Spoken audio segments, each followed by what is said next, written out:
Okay, I want to call the meeting to order. Can we do a roll call, please? Alderman Yao. Here. Alderman Spencer. Here. Alderman Williamson. Here. Alderman Mead. Here. Alderman Harmon. Here. Alderman Hilliker. Here. Alderman Perkey. Here. Alderman Yancey. Mayor. Here. Okay, can we please stand for the Pledge of Allegiance? I pledge allegiance to the flag of the United States of America and to the republic for which it stands, one nation, under God, indivisible, with liberty and justice for all. Dear Lord, hear the love in our hearts, show us the light of the future, bring us beyond this point. Amen.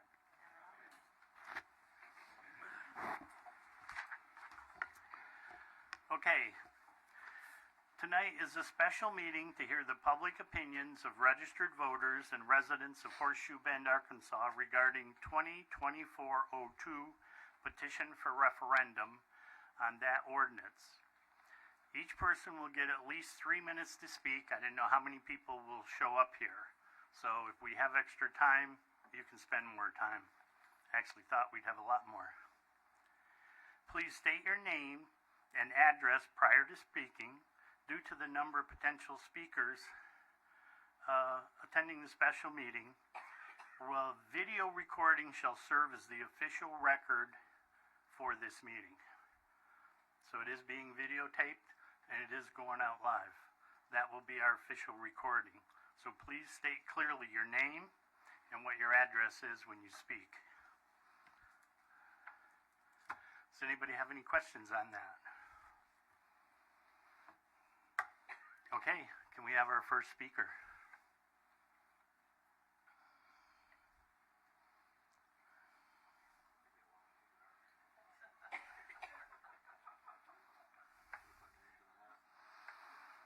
Yeah.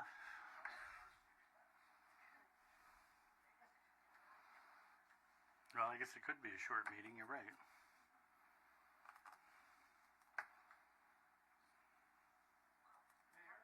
Yes. Can you update us on what 24-2 is all about? That ordinance decreased 2 positions at the MRID commissioners, is what it did.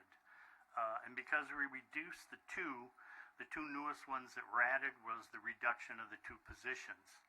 Now, we can talk about the reality of this, because the reality is, by keeping those positions, those 5 commissioners stand in the way of the city making a deal and ending the lawsuit. That would mean it would save us paying out tax dollars that have been illegally extracted. It would give us time in an appropriate way to transfer the property that MRID owns to the city, which ultimately is going to happen if the case goes through. Just if the case goes through and we lose it, we do have to pay back those taxes. Once the judge says, yes, this was an illegal extraction, and I can tell you, people are preparing for that being done. Okay, it's not a joke that we think this may have been done. It's been done. The very fact that the judge said they can't collect any more funds for it suggests that they believe already they haven't shown any proof that they've exhausted it in reality. And this has gone back and forth with a number of different people, and I've talked to all the attorneys on both sides. Everybody had a chance to hear Mr. Hutchison talk the other night up there. Interesting, some of the comments we got about what he had to say. I know Eric spent time up there today for a couple hours. He's tried to educate people on what this is about. If you want any of the other attorneys to come here and talk, you're more than welcome to do that too. That's an option. If people want to hear from the other attorneys, I know Justin has thought about coming and talking about what's going on. The update from the city side, from what we're actually doing, we're looking at trying to really qualify what the loss would be for the city. Because these guys spent the money. Okay, the money's gone. There's no money at MRID to pay back 1.2, 1.4, 2.2, 2.8. Truth is, right now, nobody has an actual figure of what that money could be. Either way, even if it was just $1 million, it's going to hurt the city. You're going to be forced to pay yourself back out of the city money, not out of the MRID money. I mean, that's what's going to happen. And there's a whole group of people that want to buy this lake and buy the golf course and shove us right into bankruptcy. There's a possibility of that indeed happening. Now, where the bankruptcy court would go after that, I don't know. I've had the municipal league tell me the city would be the default position. The original property would revert back to the city. But if we have a huge debt we have to pay, the judge could say, then you've got to come up with the money to keep the property. We'd have to bid against people to keep it. That's what happened in the original bankruptcy. Everything was up for sale. You could have bought the airport, the water department, all of it was up for sale. And the judge got together and bundled stuff to save the city. So that's where we're at. I know Brad's been receptive to anybody. If you want to call him, you can talk with him, what his opinion is of where it's going. But that's where we're at. We basically have 5 commissioners that are out of commission. Charlie McDaniels runs MRID right now. And oddly enough, we still have money to keep running MRID. The golf course is doing fine. It's not going to be sold. Let me say that again. It's not going to be sold unless we're forced to sell it. Yes, Charlie? You need to qualify that and say unless it's forced into bankruptcy and we have no control at that point. Right. That's our qualification. If we're forced into bankruptcy, then we'll have to deal with that possible sale, including the control over the lakes. Oddly enough, one of the people that wants to buy the lakes, he never shows up here. But we all know who that person is too, don't we? Yeah. There's no big secret about any of this stuff of what's really going on. Yes? I'm trying to understand. I've only been here for almost 3 years in June. You need to go back. Come right to the mic. My name is Andrew. Sure, go ahead. Hi, my name is Ruben Rangel. I live at 1308 Hummingbird Lane here in Horseshoe Bend. And I chose this city because it was a beautiful place. And getting to know what's going on, I have a lot of questions. And one of my questions is, when this MRID first started, who appointed these commissioners? And how many was allowed?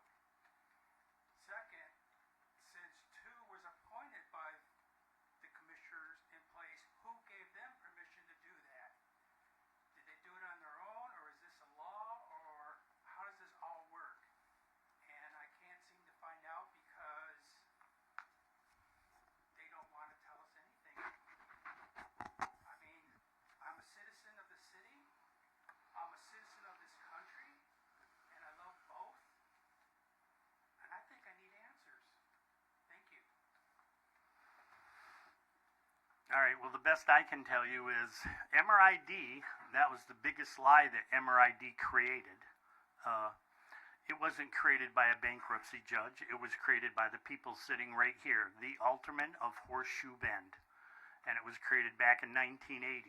And our ordinances are all numbered, the year that they were made, and then a number as far as when they were put into effect. And 80-06 and 80-01, and I don't remember which one is which, one created MRID with 3 commissioners, and one created the funding source for MRID, which was the tax structure on which to base the assessments. And off we go into the future with a district. And it would appear that for the first several years, the district ran okay and was doing fine. But then what happened is they started siphoning money out of Horseshoe Bend and sending it to a defunct corporation in Oklahoma to try to save a corporation that was going bankrupt there. And in the long run, they ended up bankrupting both the corporations. I mean, that's what ultimately created MRID. So we've got these commissioners. this whole lawsuit that's brought against the 5 of us that you elected to vote and take you forward was brought against us for decreasing the positions of commissioners. That's happened twice before. Twice it was increased to 5, and twice it's been decreased back to 3. But this time, somehow, it's very special. Well, it's special because they don't want us to make the deal. Now, I'd like someone to step forward and tell me who loses if we make the deal. Who? How do the citizens lose if they own the property? If I give you your lake, how do you lose?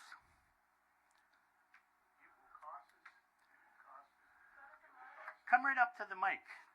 Come on right up, Dougie. Isn't it costing us already? No, it's free. My name's Doug Wending. I live at 312 East Church Street. I've been in Horseshoe Bend for 7 years. Up until the last couple years, this town ran pretty good. And then we got a bunch of people in here that decided they didn't like what was going on and they were going to change it. And now the rest of us are suffering for all that. A settlement, why are they pushing for a settlement? Because they're afraid a judgment will go against them. Let's let a judge decide, okay? Let's let a judge decide which is the right way to go. Mr. Gretz, I watched you at one of these meetings where you had a stack of folders, yellow and red.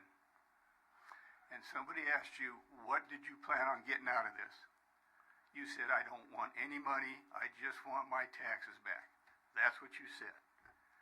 That is not what you're looking for. And Mr. Mayor, I don't know how you can be a defendant. Yeah, what's he looking for? What's he More going to money. get out of it? More money? He's not getting money out of it. Oh, come on. Do I look that stupid? Jeez. No. Phil, You behave yourself. Phil. Okay, Go. So, finish up, Doug. Say what you have to say, please. it just, we all were getting along just fine.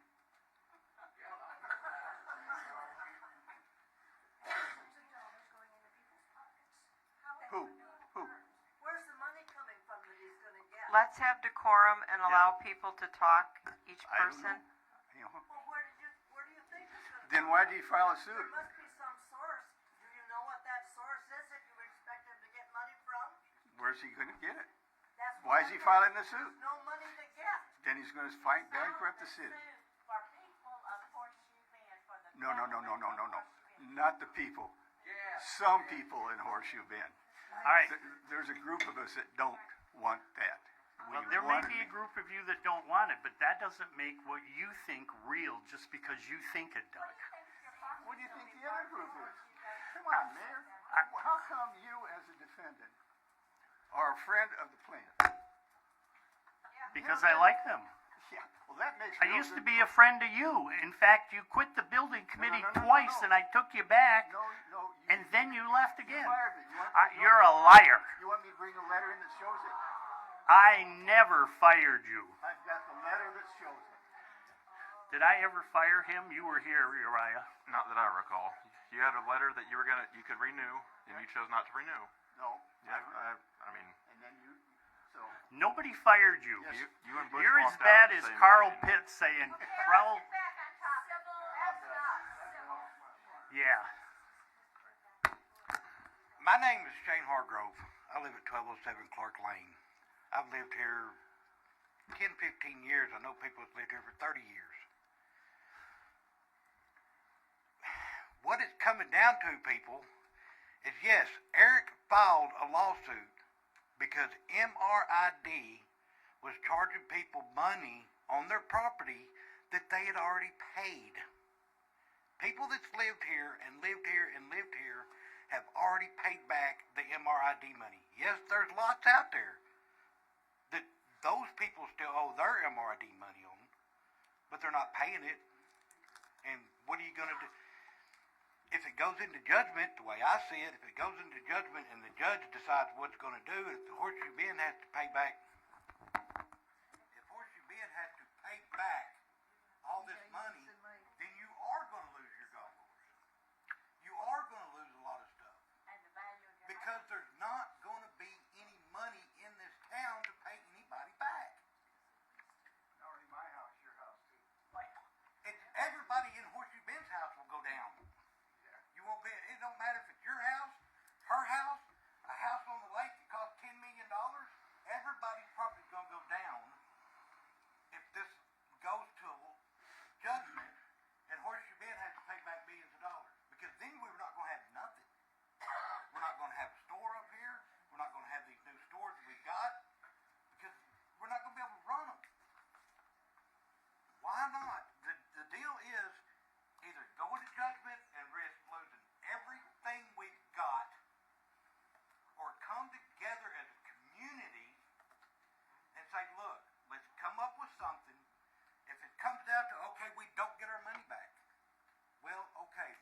for it through Parks and Recreation. A tax, another tax, though, correct? No, it would be a city fee. Still money out of our pockets. What about all the money that was stolen through MRID? Josh has permission to sign those checks. Oh, forgot about that. Okay, can you finish up, sir? Is there anybody else who want to talk? Come right up and talk. I'm just curious, is everyone assuming that the fee is going to be a more tax than what you're already paying? Because if you're no longer paying MRID and you're paying a fee, you're still paying the same price. You're, So what's the difference? so now you have MRID tax. you have eight people sitting here that you elect, that It's called checks and balances. you elect the people that sit here that then use the funds how you want them to be. If you want to elect all the commissioners as a council member, that you can do that. Then they can run the money the way they did. That's up to you guys. But I don't think that people are thinking about it logically. I mean, if you're imposing a fee through the city, you then elect the city council members. They use the money how you see fit. So you guys keep saying it's just MRID and another name. Well, it can still be your MRID if that's what you want to call it. Elect who you want here. I mean, pretty simple to me if you ask. It's not the same thing. And in looking at that, it bars the fact that over years that money has been misused. It has not been spent to keep the amenities up. And the amenities that you have been destroyed by these commissioners. Okay, destroyed. The money has not maintained them whatsoever. I want to get back to the petition. My name is Michelle Gretz. I'm a property owner of Horseshoe Bend and a voter in Izard County. What's your address, please? 265 Cardinal Drive, Horseshoe Bend, Arkansas, 72512. I want to point out a few things.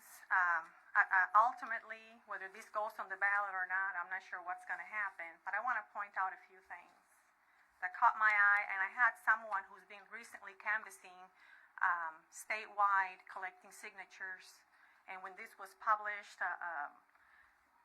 this person messaged me with some questions, which I'm going to just bring forward. I'm not looking for an answer, I'm just going to point out a few things. On page 6 of the petition, page 6 of 21, line 3 and 4, and number 9, it appears that it's the same type of handwriting and that of the petitioner. On page 7 of 21, lines 2 and 3, is the same handwriting from print name to date, and that appears to be the same person signing or writing, filling out the rest of the petition on behalf of the signer. On page 8 of 21, lines 2 and 6, appears to have the same handwriting as the canvasser of page 7. Page 9 of 21, several in this page have had the information from column print name to date filled out by the same person. And a couple on this page look like the same signature of the petitioner of page 7. Page 10 of 21, 4 and 5, same handwriting from printed name to date. And it appears, now this part here, it could be questionable, I don't know if it stands, but notary notarized his own signature, her own signature in this petition. Page 15 of 21, lines number 2 and 3, same handwriting from print name to date. And 3 and 4 have the same handwriting as the petitioner's column printed name to date. Page 18, number 7 and number 9, similar handwriting in all columns. Isn't all those signatures certified by the state? Not by the state, by the county. Yeah, but you have to let me finish. I got 3 minutes. I'll get to it. Okay. Page 21, it appears that it was notarized on the 20th, later changed to the 22nd, but signature were still collected on the 21st. I want to say that on page 21, there is a person who is not a registered voter. Page 13, there is a person who is not a registered voter. And page 7, there is a person who is not a registered voter, at least at the time when the signatures were collected. On the bottom left section of the signature sheet, there's a canvasser affidavit that reads, being sworn state that each of these foregoing persons signed his or her own name to this sheet of the petition in my presence. To the best of my knowledge and belief, each signature is genuine and each signer is a registered voter of the state of Arkansas in the county listed. At all times during the circulation of this signature sheet, an exact copy of the popular name, ballot title, and text was attached to the signature sheet. We had people come into City Hall to remove their name prior to this being made public, and nobody ever told me that they ever saw the ballot name, the title, and the text of what's actually going to be on the ballot. I don't know if Mr. Harmon, who signed it, or Yancey, who signed this petition, actually saw what's going to be on the ballot, but nobody ever came forward to say that they actually did see it. I know that this office and the clerk never did. What it actually reads.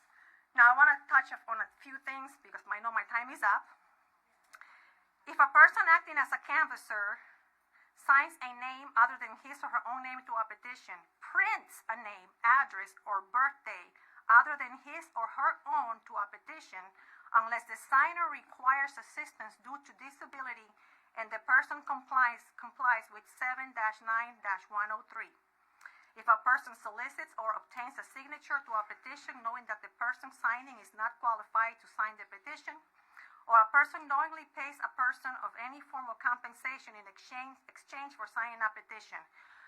There's a list of things that can be considered Class D felonies when it comes to petitions. I would like for this to be looked further. I mean, I do agree it is the right of the citizens to petition to their government. I'm all for that. You have every right to do that. It's something that I would love to canvass one day on behalf of something for the good of the citizens. But if we're going to do it, we're going to have to abide by the rules. Thank you.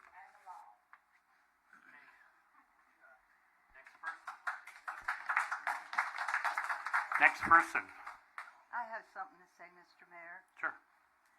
I want to clarify something when it comes to Eric's lawsuit case. That lawsuit case didn't come about until they decided to go and raise our fees to taxes, which doubled our fees, tax. I wasn't in approval of it, and so the first meeting that they had to go and vote this through, that involved the public, was back in 2019 when we had 50-some people protesting about us raising fees, and it was dropped. Then in 2020 we had the COVID, and the first meeting that they had, the first vote they had the fire department come in a half hour before. We were limited to the amount of people that were allowed to be in for this vote, and half the people from the fire department stayed in here. So that limited the public from actually having a say. And then the second reading was by reading only, and then the third one was a vote by the council. That lawsuit wouldn't have even started if it wasn't for the fact that they wanted to raise our fees. Now, for myself, and not everybody on the council or in the public is in agreement with me, will be in agreement with me, is I know the mayor has stated that he doesn't want to sell the golf course, but my constituents and the people that I've met in Horseshoe Bend, they really want to have anything to do with the golf course. And all they want is their amenities back. So I don't know if you went to the community center or anything like that and seen the disaster upstairs and how disarrayed it was. And we used to have electric chair that went up, and it was tore down and everything, and there was ceiling tiles down and all different kinds of stuff. We had the mini golf course. The trees just cut down, and those houses, maybe being in disarray, was tore down too, but they were donated to us by the community, by Neighborhood Market, and all them buildings represented something in the Horseshoe Bend. Then the pool, they say that you can't go and it doesn't hold water. Well, I go by it up to the library, and there's plenty of water in it. And it might be the pump, and it might be something else. Every time they said they wanted to go improve our amenities, they wanted to destroy it. So in 2022, July 2022, they wanted to tear down the Boy Scouts building. They wanted to fill in the pool, demolish that and the building. And I don't know if they're responsible for Pioneer Lake and North Lake and all that. Well, there's all these trees that were growing right on the dam itself and all the way around and stuff, except for the part where people go swimming and stuff. So they never took care of that. They haven't stocked the lake with fish or anything. They didn't take care of North Lake, which also had weeds and trees growing up on it and everything when it should have been taken care of. And then they doubled our amenities. And what did they do with it? They didn't fulfill any of their promises that they gave us. Instead, they gave everybody a raise up there instead of taking care of our amenities, which is what our money was supposed to be in the first place. So this lawsuit with Eric became created because of them wanting to raise our amenities double. I don't use the golf course. I mean, back in 2008, they said they were going to do all these improvements again when they raised it at 2.65.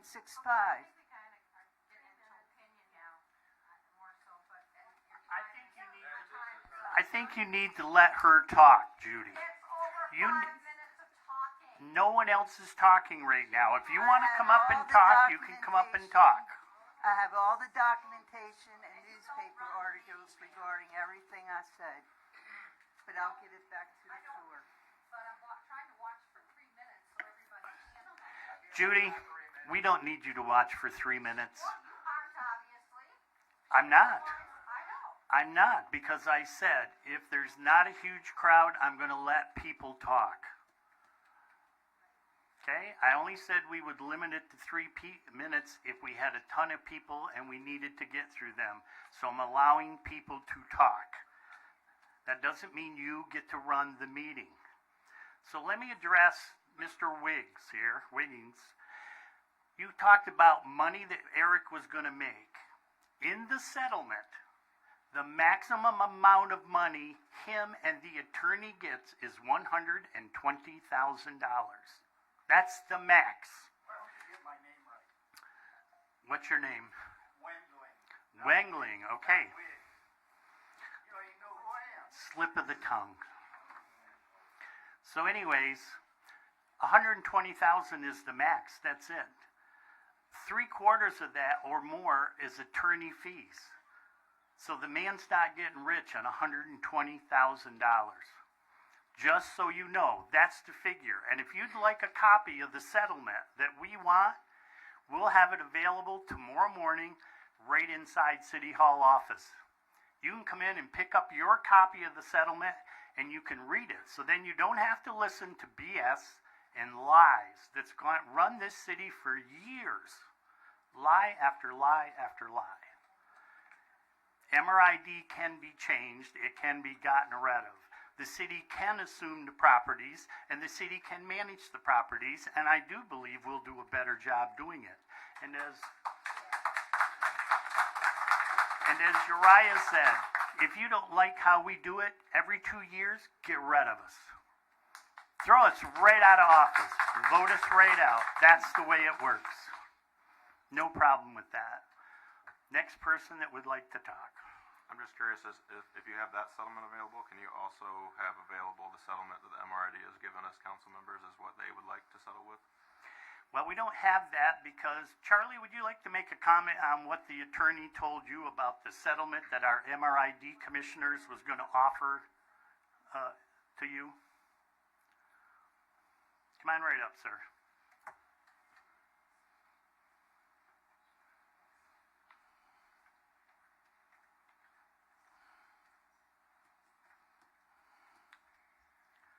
My name's Charlie McDaniel. I live at 1803 Fairwater Circle, Horseshoe Bend.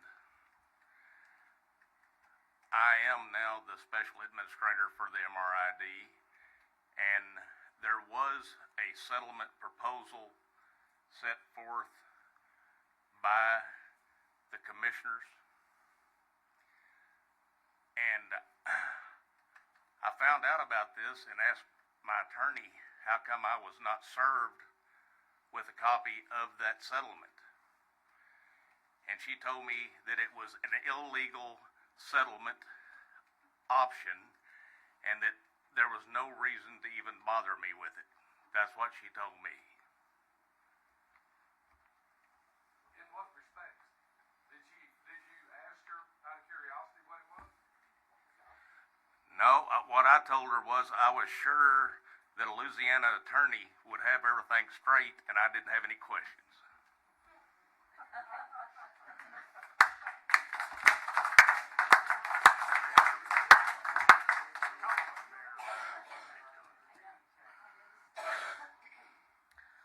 My name is Cheryl Rangel. I live at 1308 Hummingbird Lane, Horseshoe Bend, Arkansas.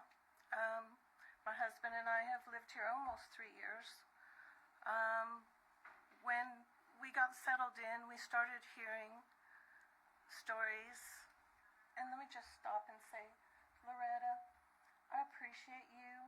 I appreciate the time and energy you put into campaigning and getting elected and what you've had to put up with since you've been here. And I appreciate you, and you can have 5 minutes of my time anytime.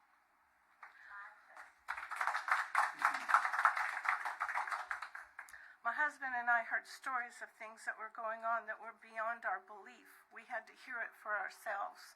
So we started attending city hall meetings, and we've been to almost every single one.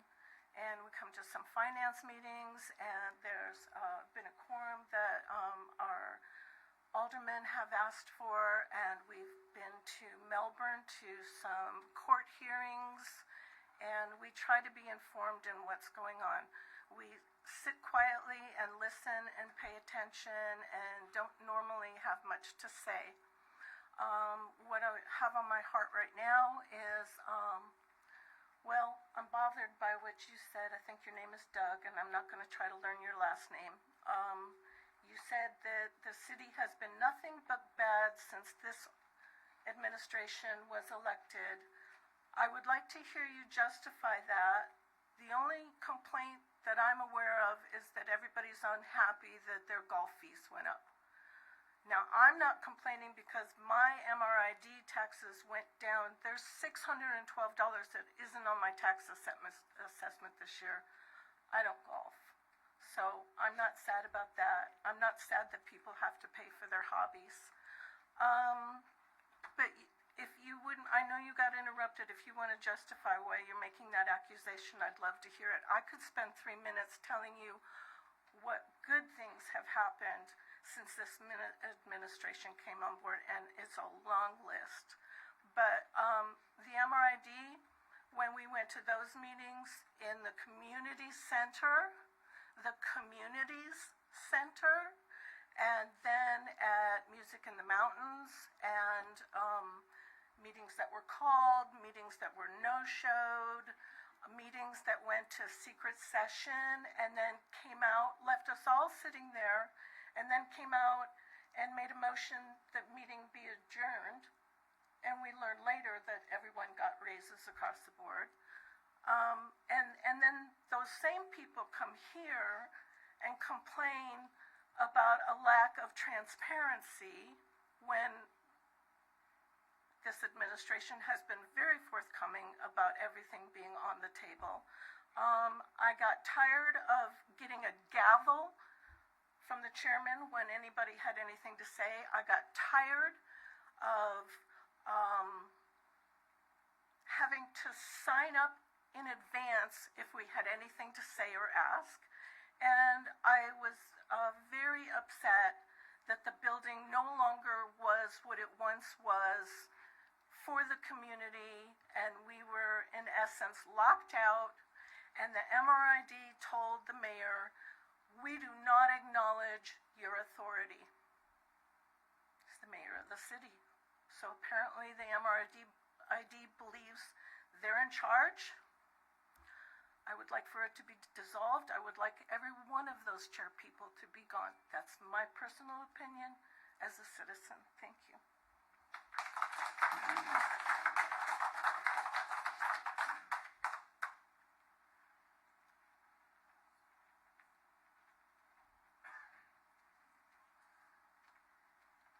If any of you know the play Macbeth, Lady Macbeth at one point says, I am sorry, I forgot to tell you. You probably don't want to know. I'm Kathy Tonoli. I live at 1104 Pearl Drive, Horseshoe Bend. We have lived here, owning a house since 2013, and we've been coming here since 2005 and enjoying almost all of our lives here. So anyway, about Lady Macbeth, she says to her husband, "Screw thy courage to the sticking post." And that's about what it takes to stand up in front of all of you. So I would like to point out something that I think should be very apparent to all of us. We all have an opinion. Those opinions are based on what we believe to be facts, and how we deal with those facts are based on our beliefs as human beings. My personal belief is that we look for things that help the common good. And sometimes that just doesn't go our way, doesn't go my way, doesn't go your way. But this is what I know. Right now, we're called upon to agree enough to come up with a settlement. And one side doesn't trust one side, and the other side doesn't trust the other. And there doesn't seem to be a meeting ground. And I think there are valid reasons on both sides. We can't discount what the truth that we have been told is, because that's not how we do things. So I'm going back to the referendum. And a group of citizens have asked, with the best intentions, with what they believe to be the right thing, that a couple of people who they believe, and they believe there's evidence to show that they have served well, they have served honestly, and they have tried to solve problems for the common good. So this group of people has presented a referendum, and that referendum calling for a vote should not cost anything, because in the referendum it was asked that that vote happen during the regular voting in November. So my understanding, and I am not an attorney from any state in the union, but what I understand is that in Arkansas law, there are specific ways where you can recall the number of people that serve. And neither of those ways is through an ordinance. I can read that to you, but I only have 3 minutes, so I have to talk fast.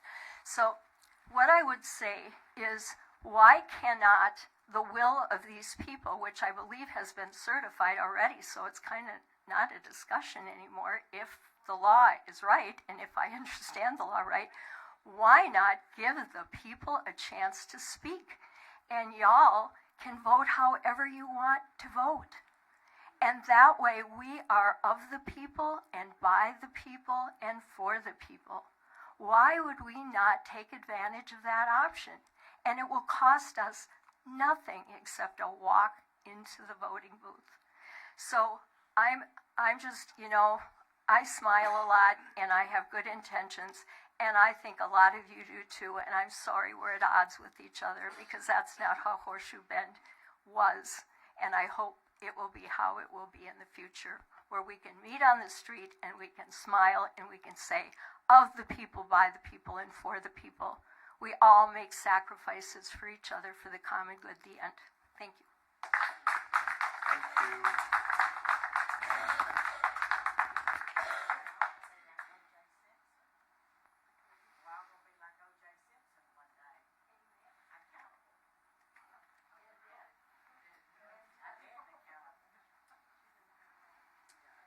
Good evening. My name is Raul Johnston. I live at 1904 Fairwater Circle.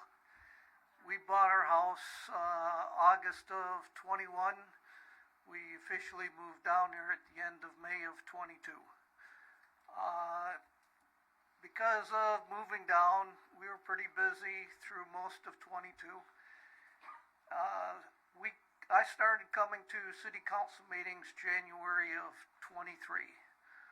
At that time, city council said they needed assistance on some committees, building committee, zoning committee. I offered to help because I have a background in municipal, working in a building department of a large community. So I gave my qualifications to the mayor. City council appointed me chairman of the zoning committee. The first meeting I was verbally accosted, and I was asked, excuse my language, but who the hell did I think I was taking over the zoning committee? And I said, you know, I didn't take over anything. City council appointed me. I didn't do anything. I was appointed to that position. Since then, I've tried my best to do what's in the best interest of the community.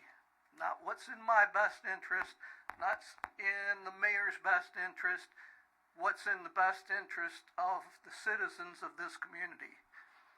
I see what's going on right now, and I'm just flabbergasted. It's like at some point in time, a city council can decide and vote on something, and it's fine.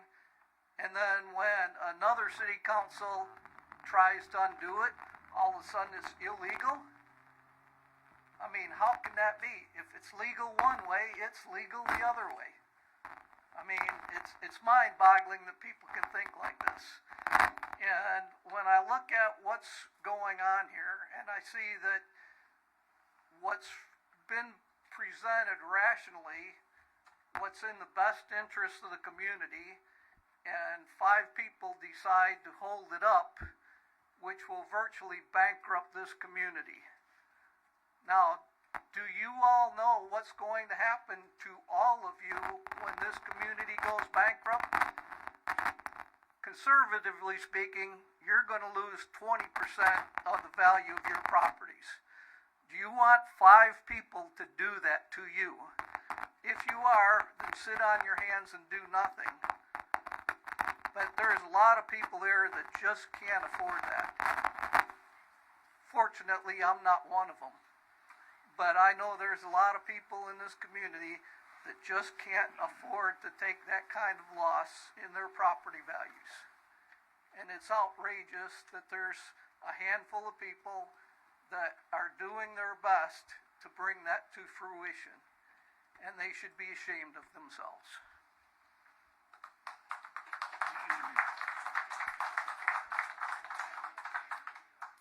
Mr. Mayor, could I make a few comments?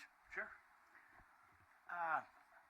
In my opinion, I guess you know who I am. I'm George Williamson. I live at 806 Lookout Drive, Horseshoe Bend. I will have lived in Horseshoe Bend this year 30 years. I've seen a lot of things happen. And a lot of people don't know the real facts. Number one, MRID was created in 1980 by ordinance. In 1981, the assessment was created, and MRID started receiving a levy. And they received that until the year 2000. And the commissioners at that time, they raised it across the board, like $20 to everyone. And it stayed that way for like 4 years.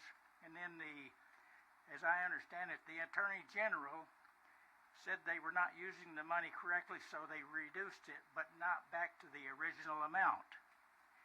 And if you look at Arkansas law and all that, it says that if that levy is changed, it decreases the amount of time they can collect it. Initially, if they'd have left it alone, they could have went until 2026. But they changed it, raised it, and that decreased the time. So if you just did the math, you would see that the year 2020 was the last year. All the assessment had been paid in the year 2020. And that was the year that the council voted to double, the levy. And Arkansas law says that before they can do that, number one, the commissioners are supposed to come to the city and say, this is what we want to do, this is what it'll cost. The next step is they are supposed to do an assessment. And after the assessment is done, and they know what value that what they're going to do will add to the properties, the third step is they're supposed to petition every property owner and get over 50% of the property owners to agree to that. And then the fourth step is they goes to the council, and the council does an ordinance to either do it or not. Well, unfortunately, on this levy that they just did back in 2020, they did not do an assessment. They did not petition the property owners. They went right from what the MRID commissioners wanted and passed an ordinance. And that's where the lawsuit came from, because it was not legal. They did not do it according to the law. And I know for a fact, like I told you, I've been here 30 years. And I talked to the mayor, I talked to 3 or 4 of the current aldermen, and I told them, I said, this is what the law says you're supposed to do. I'm not necessarily against it, but just do it correct. And they elected not to do it correct. They left the 2 important steps out and just from a commissioners to an ordinance. And that's why the lawsuit's there. So the levy that they've been collecting, like in 21, 22, and 23, I talked to the county collector, and each one of those years for MRID, he said that they collected somewhere between $700,000 and $800,000 each year. And anyway, that's where we're at. But that's the facts. A lot of people don't know all the story and all the other stuff. They've heard a lot of different things, but that's the fact, and I can prove it to you. So, anyway, thanks, Mr. Mayor. Come on right up and speak.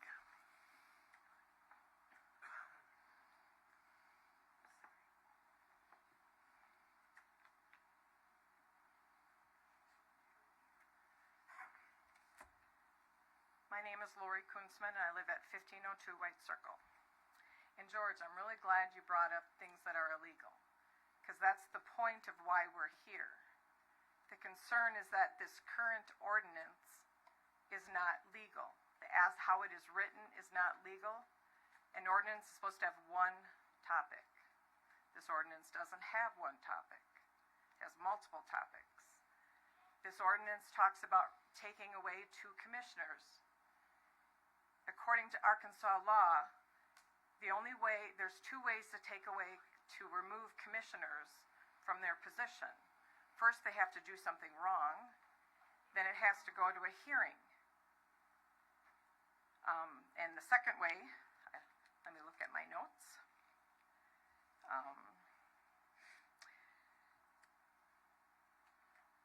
So the hearing, and then the other is a majority vote of the city council can remove a commissioner, but only after a written petition is filed by 15% of the property owners. So that's the process to remove commissioners, not by ordinance. So that's one of the problems with this ordinance. The Arkansas law does not talk about how to reduce the number of commissioners. It only talks about how to increase the number of commissioners. So, as it's been pointing out in the past, the MRID number of commissioners has been reduced in the past. I don't know what Arkansas law was back then. Things have changed immensely over the years. Things in our municipal code are very old. Even having this meeting is unheard of.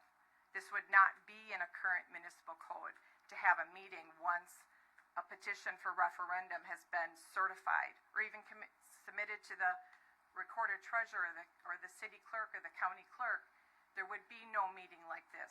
Because that's all that happens is the signatures are certified as voters, registered voters, and that's it. They're counted up, and then do they meet the requirement? It goes to election. Anybody who let's say you did choose to sign the petition for referendum, and today you don't want to do it anymore. You don't want to be on that anymore. That's really what happens then. Your rights have not been taken away. You still get to vote at election. If you don't want to vote the way that you signed the petition, if you want to vote exact opposite, you vote opposite at the election. Nothing has been taken away from you. You still get to make that decision at the voting booth, as Kathy pointed out earlier. You still get to make that decision at the voting booth. The other, let's see, what else? I mentioned the one subject, and even the title of the ordinance is not accurate. There's specific ways in Arkansas law how to write the title of an ordinance, and the title is not written accurately. So if you want things to be legal, I'm not against that. I love things black and white. I've worked in corrections for many years. I respect the law. I'm a retired military person. I respect the law. I respect authority. I want things to be legal. That's why the petition was written. Thank you for your time.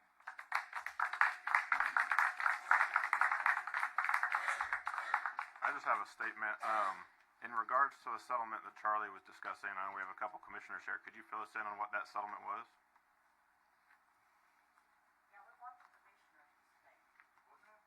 The settlement that Charlie was referring to that was presented to him, are you not willing to share that? Okay. All right, just as a follow-up to what Lori said. Lori, all I can tell you is this. The 5 aldermen up here and myself that voted for this ordinance, that ordinance wasn't written by us. It was written by Brad Sipes. Now, let me tell you something. Brad Sipes is probably one of the most honest and the best attorney I've ever seen in my life. In fact, he's beat these commissioners a couple of times. So if there's a legal problem with it, I have real questions about that, because Brad's one of the best attorneys around, and I don't think he wrote it to be illegal. Your interpretation is incorrectly, because we're not getting rid of commissioners. We're getting rid of the number of commissioners that make up the board, and that's been done 2 times before. And you can get copies of that if you'd like it. You've FOIA'd everything else in City Hall. We can give you those copies too. And there is precedence to increase it and to decrease it. So our vote was based on going forward in an honest fashion to make an honest deal to end this lawsuit that involves everybody, and to leave the city in the healthiest part possible, and to take the properties of MRID and turn them back to this city after 43 years of you all paying on them. You own these properties. MRID doesn't. That was a legal mistake that was made back in the bankruptcy. And if you'd like our attorney, Justin Ekman, to come and explain that to you, he certainly can. That was literally a mistake that was made way back when. And nobody in this room had anything to do with any of it. So this council does have an effect on what goes forward as far as the petition and what we decide to do with it. That's the point of having a public referendum. And we want to hear from everybody, for, against, whatever. Everybody has a right to speak. I would like to hear from Ray Burnett. Well, You want to know something, Mr. Mayor? I think Lori is absent. My name is Ray Burnett. I live at 1803 Fox Point. I am an MRID commissioner. You want to know a little bit about the settlement that we proposed? And I'll tell you a little bit about the settlement that we proposed. Okay? It's real simple. It's very, very simple. Eric Gretz gets nothing. Nothing. If he's so concerned about the citizens, then he should accept that. The other thing that we have proposed that Charlie says, the attorney says, is illegal, my attorney says it's not illegal, we proposed that a new district be formed of elected commissioners, those commissioners elected by ward, 4 elected commissioners, 1 from each ward, and 1 elected commissioner, or 1 commissioner appointed by the mayor. Okay? We also, in the settlement that the mayor has proposed, that the city council has, and we still don't know how that got in there because Eric never asked for the properties to go back to the city. Who put that in? The properties were never, ever part of the city. The deeds are held in the name of the Municipal Recreation Improvement District. That's who owns these properties. And if you look at the original documents that set up these properties, yes, George, it was a mistake. It should have been done this way, but it was. Right? It was. And there's nothing we can do about that. That's not true. Oh, Mayor, let me talk. Damn it.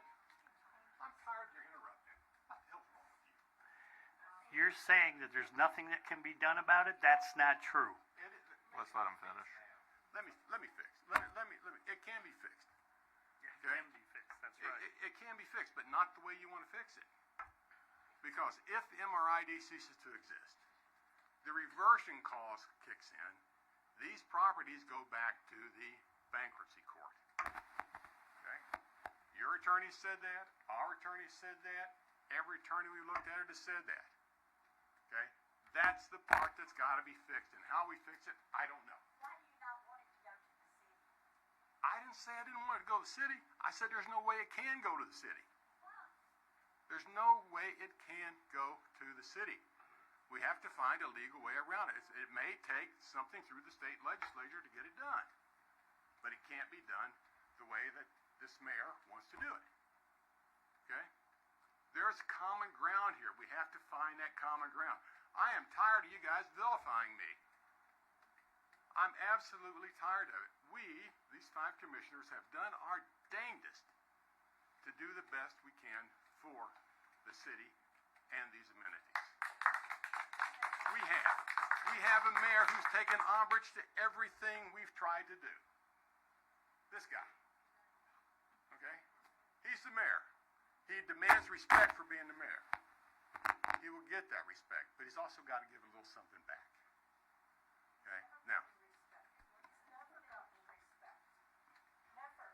We haven't gotten respect when we've gone to the MRID meetings. well, you know what? It's interesting you should say that. It really is. It's a very two-way street. But let's get back to what we have proposed. Our attorneys are certainly agreement with this. Okay, they are saying that it is a viable proposal, and that's what we've left on the board. Now, the money-wise, that's to be negotiated. Okay. Now, you wanted to hear from Ray Burnett. That's where we are. Thank you for your time. Appreciate it. Can I I have ask a you a question? question for you, sir. I may or may not answer questions. Just depends on how much you guys are going to crucify me up What here. have you done for our amenities? You stated that. Can I go first? Go Hey, ahead. Charlie. Oh, by the way, Charlie, I think you're doing a great job. Please tell everybody that your attorney and my attorney are the same attorney. We are the same attorney. We were in the same meeting when she said that, Charlie. When she said that the city could not get these properties. We were having lunch when she said that, Charlie. She said the reversion clause would kick in, and you said that's right. No, I didn't say that's right. I said I'm not an attorney. Well, close enough. I'm not an attorney either, and I didn't sleep at Holiday Inn last night, so.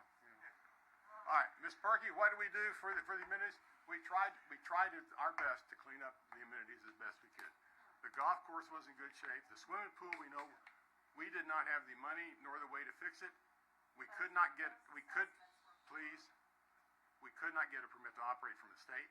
The state health department would not let us open the pool. The state would not let us fix that pool unless we bought it up to 100% up to today's code, and that can't be done for the money we had. We were better off to live in that pool and start all over for less money. Less money.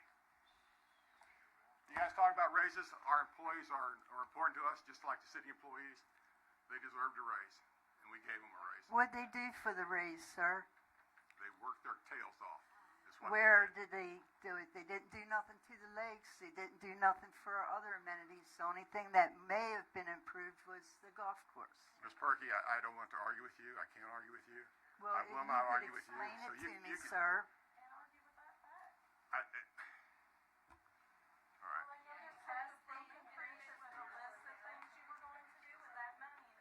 You know what? That list was a whole different set of commissioners, folks. It's not these current 5 commissioners. Okay?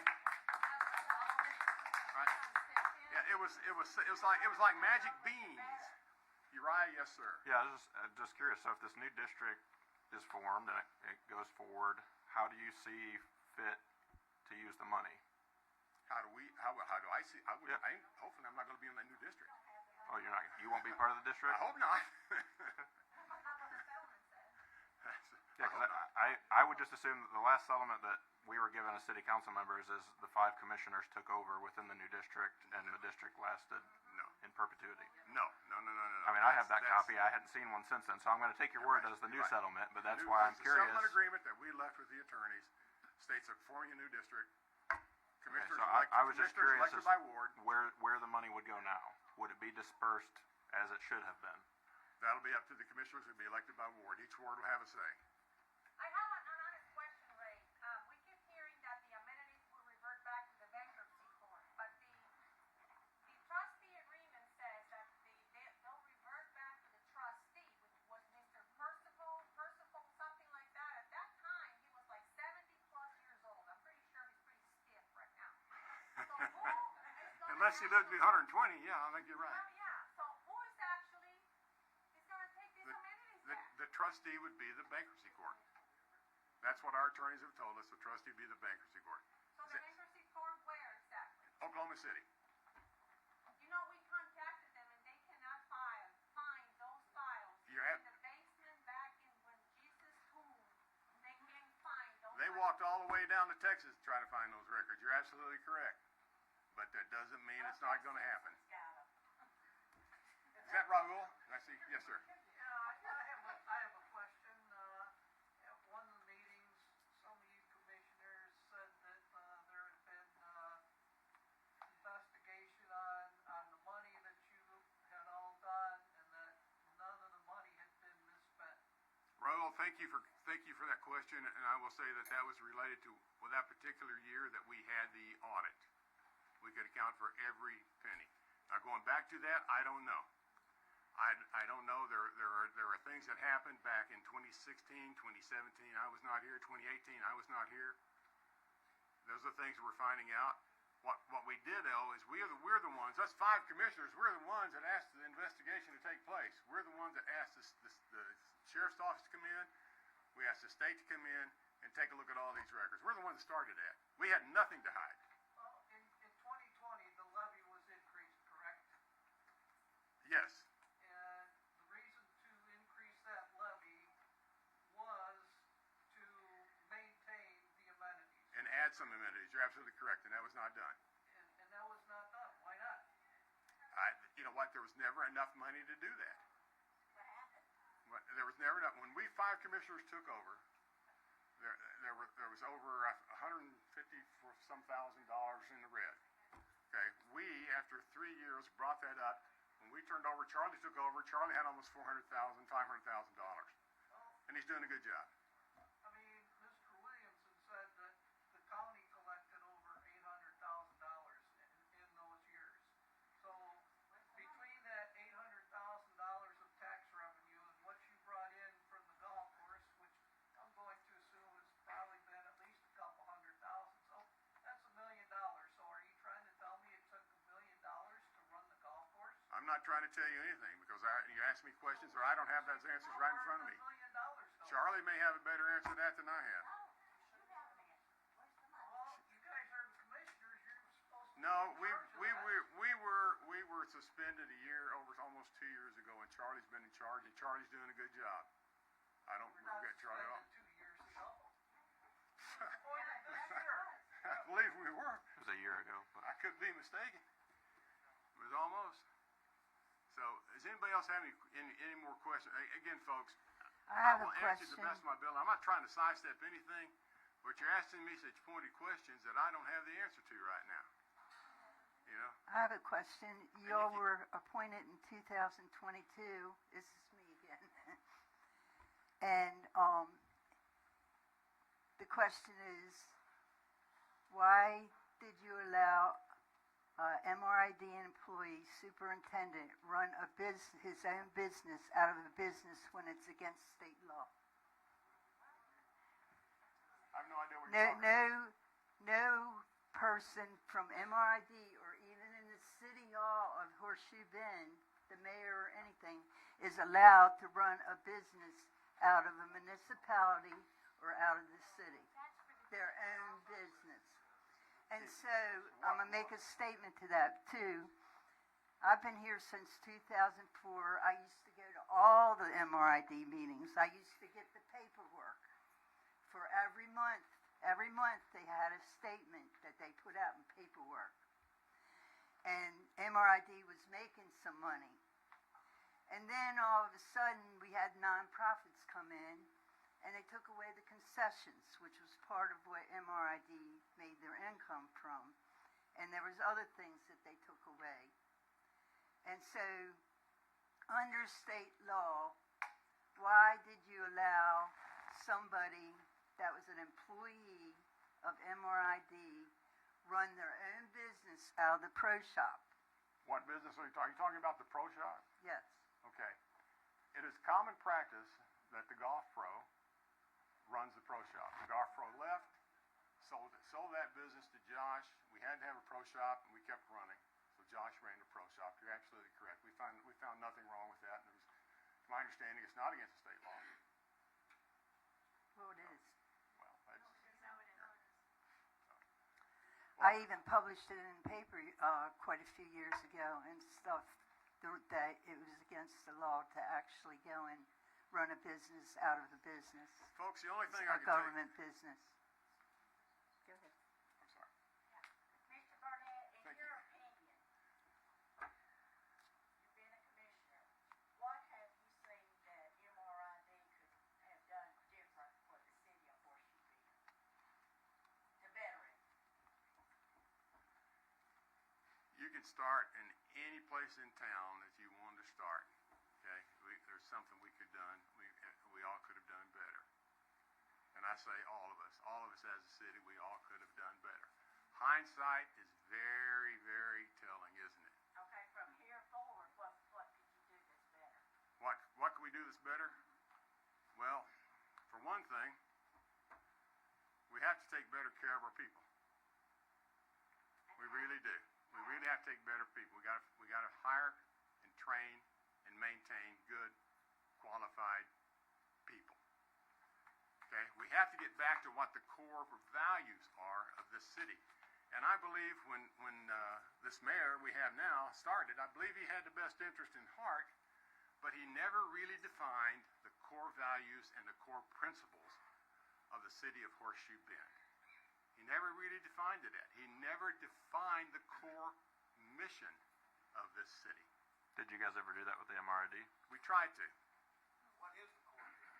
The core mission is to maintain and to maintain the amenities for the benefit of the property owners of Horseshoe Bend. But you destroyed the amenities. Now, no, hold it.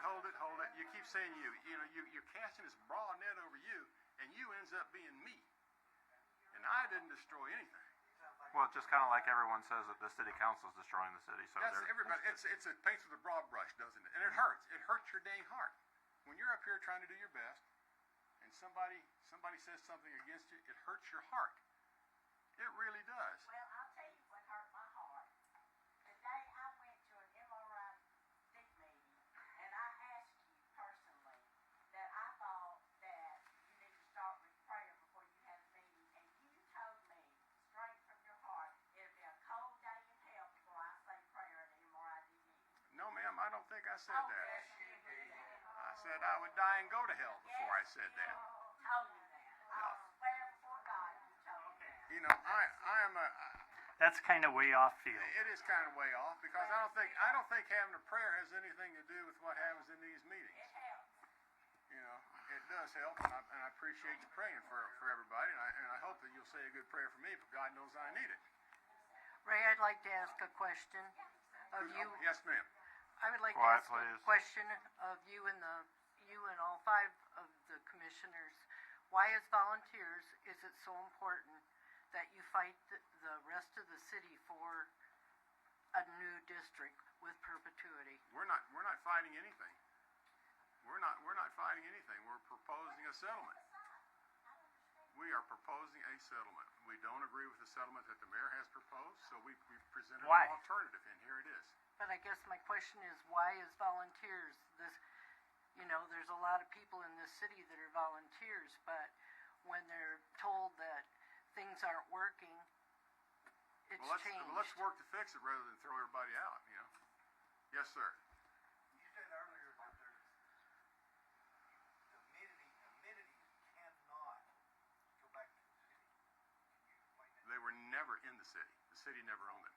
But you said they can't go to the city. They cannot. They will go to the bankruptcy court, and they have to figure out a way to get out of bankruptcy court, and that may take a state law to do that. Can you explain to me, I'm a hillbilly, I've never seen many times. I've never seen you at any of our hillbilly meetings. Are you sure you're a hillbilly?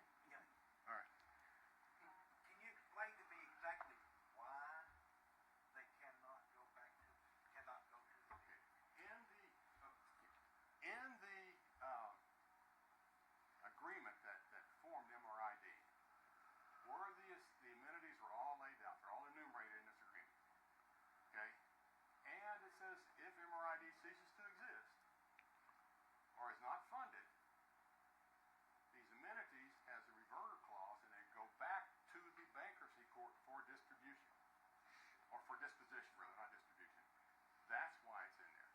Now, that's the agreement that set up this whole thing. And like Mr. Williamson said, that is the flaw. That's the flaw in this whole thing. What happens to the amenities that are no longer there? I don't know. I don't have an answer to that. I want to ask a question. A Veterans Park was never part of the original MRID per se, but it was deeded to the MRID by the city. So how can you go one way and not the other?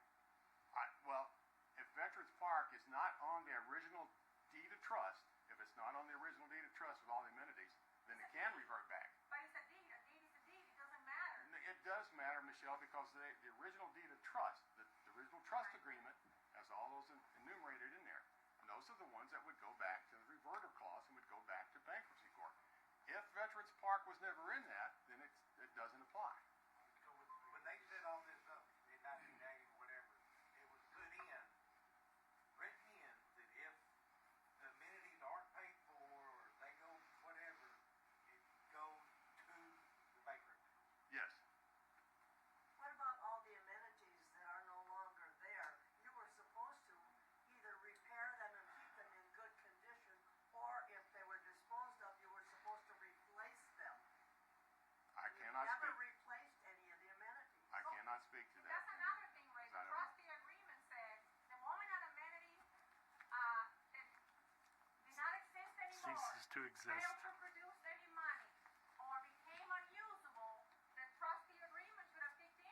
it's just legitimate questions. We're not trying to beat them up. Nobody's beating him up. You have very thin skin, Dougie. One too many. No, how many years have you been one? 3? So for the last 3 years, you are responsible for anything that you did as a member of that group You're absolutely correct. didn't do. You're absolutely correct. Yes. Are you saying that property couldn't be sold out of the MRID? I didn't say that because I don't know that's a legal question that I don't have the answer to. Well, I do know that there were properties that were sold. For instance, the Strawberry River property was sold. For $1. I don't know. So why could you What sell right it then did but they not have to sell them sell now? it? That's what we're getting at. I don't think she's asking.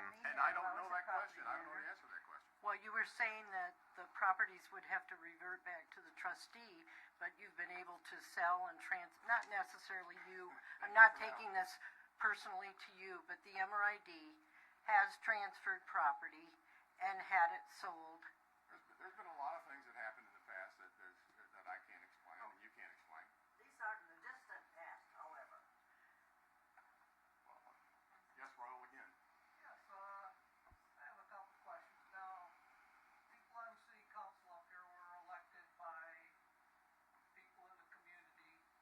So, in your opinion, are they public servants? Absolutely. Okay. Now, the MRID commissioners are appointed by city council. Are you not also public servants? I'm very much a public servant. Yes, sir. Okay. But it appears that maybe you might act like a public servant, but some of the other commissioners do not appear to be acting in the public's best interest as public servants. Well, Your Honor, I can't speak for the other folks. I'll tell you that contrary to what a lot of y'all think of me, my heart's in the right place. And the only thing that keeps me sane is because I know I'm on the right side of a lot of these issues that you guys don't necessarily agree with. And that's okay. We don't have to agree with everything. I have no animosity towards you, But sir. one of the things about public servant is the public trust. And once that public trust has been abridged, you can't get it back. And I think y'all think my public trust has been abridged, so I'm going to have a tough time kind of getting that back. It's the same way with some of the people on the city council. Now we think their public trust has been abridged, and he may never get it back. Okay? But the reason we're having this meeting has to do with the referendum.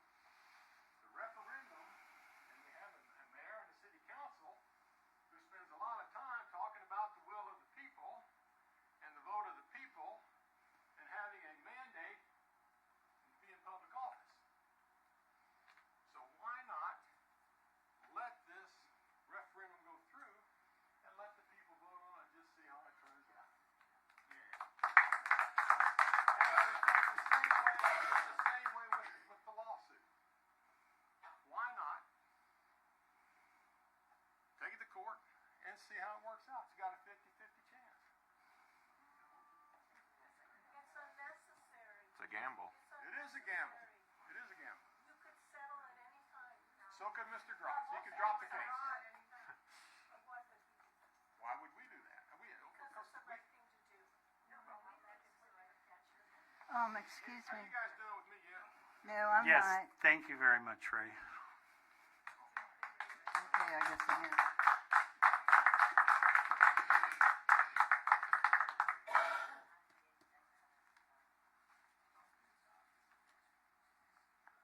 I'd like to address the people on a registered letter that I received on May 2023 from Beau Chevalier.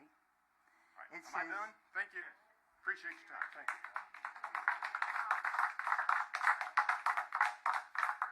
It was one of the solutions they themselves offered. It said, keep the present MRID in place under the newest AG opinion, Attorney General.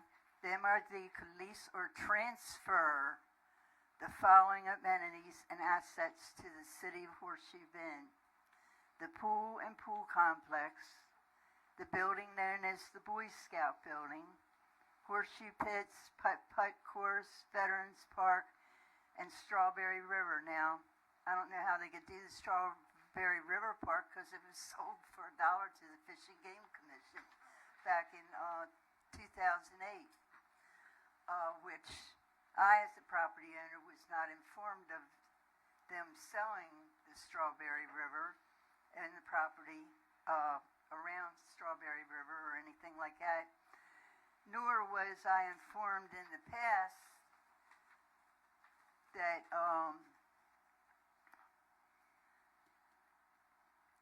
there was going to be so many amenities tore down, like the Brown Motel, the White Motel, the pool being filled in up there. That was for the community. And neither was the property owners of the city informed also of except through the newspaper, the demolition of the Boy Scouts and the Boy Scout building and the filling in of the pool and everything else. It just seemed like it was all being left up to the commissioners when the commissioners didn't actually fulfill their obligation to us when they stated,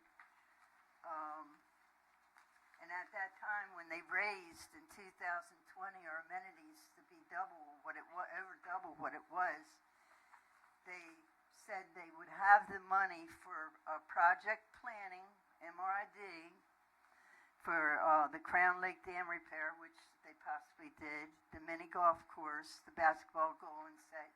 This, it seemed like they did do, and the Crown Lake Dam repair, and the mini golf course fixed, and the basketball, and that was in 2021. Now, 2022, when we have the two new commissioners, they said the pool fixed leaks and new overlay. In 2023, which is just last year, they said pool house repair, pool splash pad, tennis court overlay. Did you see the tennis court? It hasn't been touched for years, and I think there's like a shuffleboard right next to it too, and that's in disarray. The MRID building itself, the upper part of it, was practically totally destroyed in its own way, and then we had other amenities that were taken from us, and Pioneer Lake and North Lake. I mean, North Lake you had to kind of pull tooth and nail to get them to fix the culvert part that got messed up and stuff. And I don't see where they lived up to anything that they said they were going to do with the past commissioners or the present commissioners.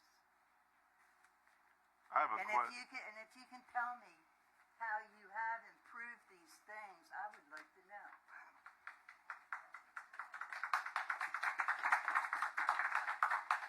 I got a question. So maybe Ray or Bo, someone could clarify. If the MRD can't relinquish the assets to the city, how could they relinquish them to a new district? Every settlement proposal we ever gave you, it was over the course of time, it was always with the approval of the U.S. Bankruptcy Court. Every time we made a suggestion, and the same one we did with Annie was that. You got to run this by the city attorney, municipally, the attorney general's office, and the U.S. Bankruptcy. Okay, so let's say that the new district gets formed and then the bankruptcy court says, no, we don't want to give you the amenities. Then what? Well, you get their approval before you form them, and make sure the attorney general's office is heading this up with the. Okay, so has the attorney general seen any settlement from either side to say whether or not that could happen? I don't know if the attorneys have seen anything. Well, don't you think that should be the first step? Talk about our settlement proposal. It's along the same lines y'all have always read before. And Ms. Berkey, that one we sent you had in there if the bankruptcy court approves. Can you show it to me? Paragraph 4, first page. I just read it. And so all this needs to be run by make sure the bankruptcy court approves it. Okay, so I'm saying, why are we trying to settle if that hasn't been done?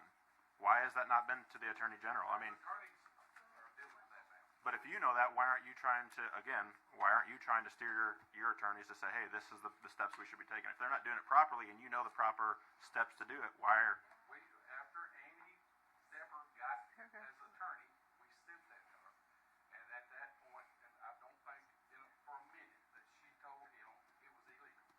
okay, and I'm not trying, I'm just saying, if we're taking the proper steps of moving forward, the Attorney General should see these settlements and say, okay, this will work, and then it should be presented to the attorneys. Agree. I mean, but, again. So we're putting the cart before the horse is what I'm saying.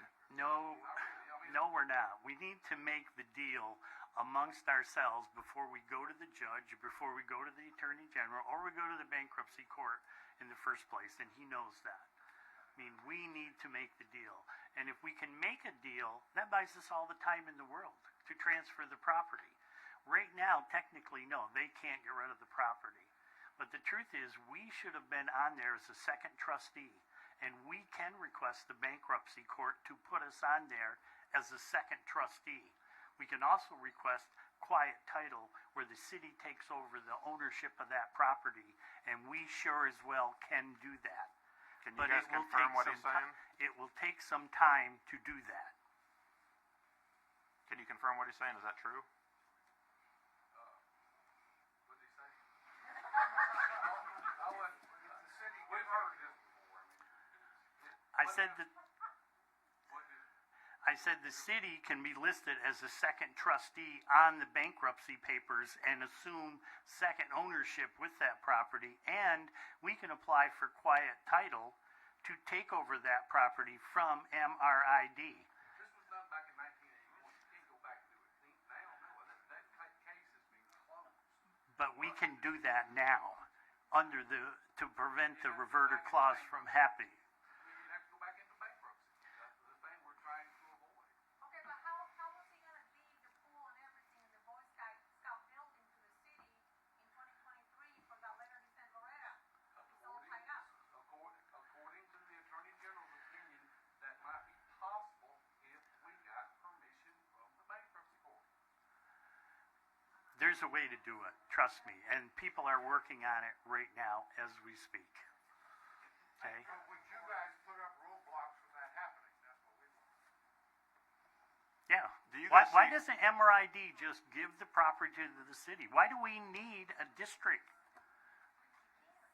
Why is everybody so injured about a settlement? What's wrong? Let's go for a judgment. Let me go ahead. Do you see what could happen with a judgment? Okay. You see what could happen with a settlement? Okay. Yeah. Let me. The city takes I mean, over I've been everything waiting and for can run the it? attorney, Andy Depper, to say if it's, does she oppose me reading this last proposal? Very much mirrors what we've given the city before, and I haven't heard back from her.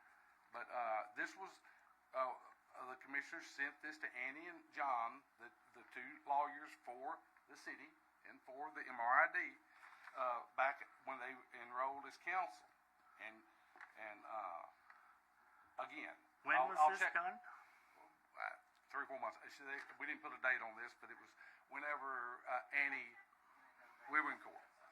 But Annie Depper was the attorney in January, February, something like that. Yeah, she was appointed this year.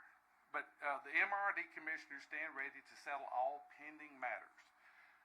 And everybody needs to really understand that one person controls whether or not there's a possibility of a big judgment against the town, and that's Eric Grotz. Eric Grotz filed this lawsuit, and Eric Grotz could call his lawyer tomorrow and drop the lawsuit, 100%. And he will not get up here and deny that because he knows he can. So the possibility of a big settlement or judgment is one person's fault. But can you deny the fact that you 5 commissioners could also settle and end this lawsuit? We've offered that. We stand ready to settle this lawsuit. We feel strongly that our sworn duty is to the property owners of Horseshoe Bend.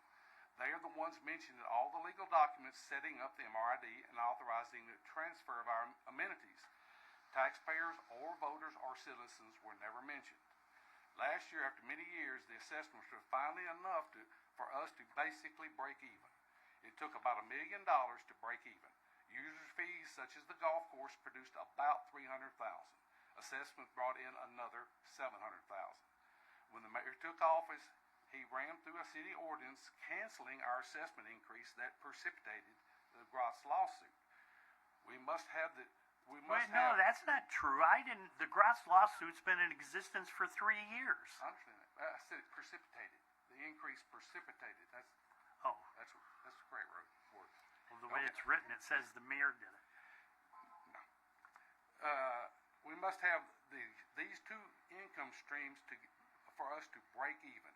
Even if they cannot actually pass a property tax to replace the assessments, our settlement could certainly reflect that. In other words, and you and I've talked many times, if you're politician enough to pass a property tax to replace these assessments, that's fine. It'll produce the same amount of money from the same people.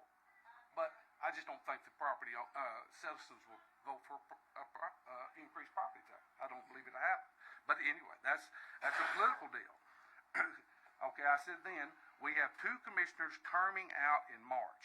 They stand ready to resign immediately and let the city replace them.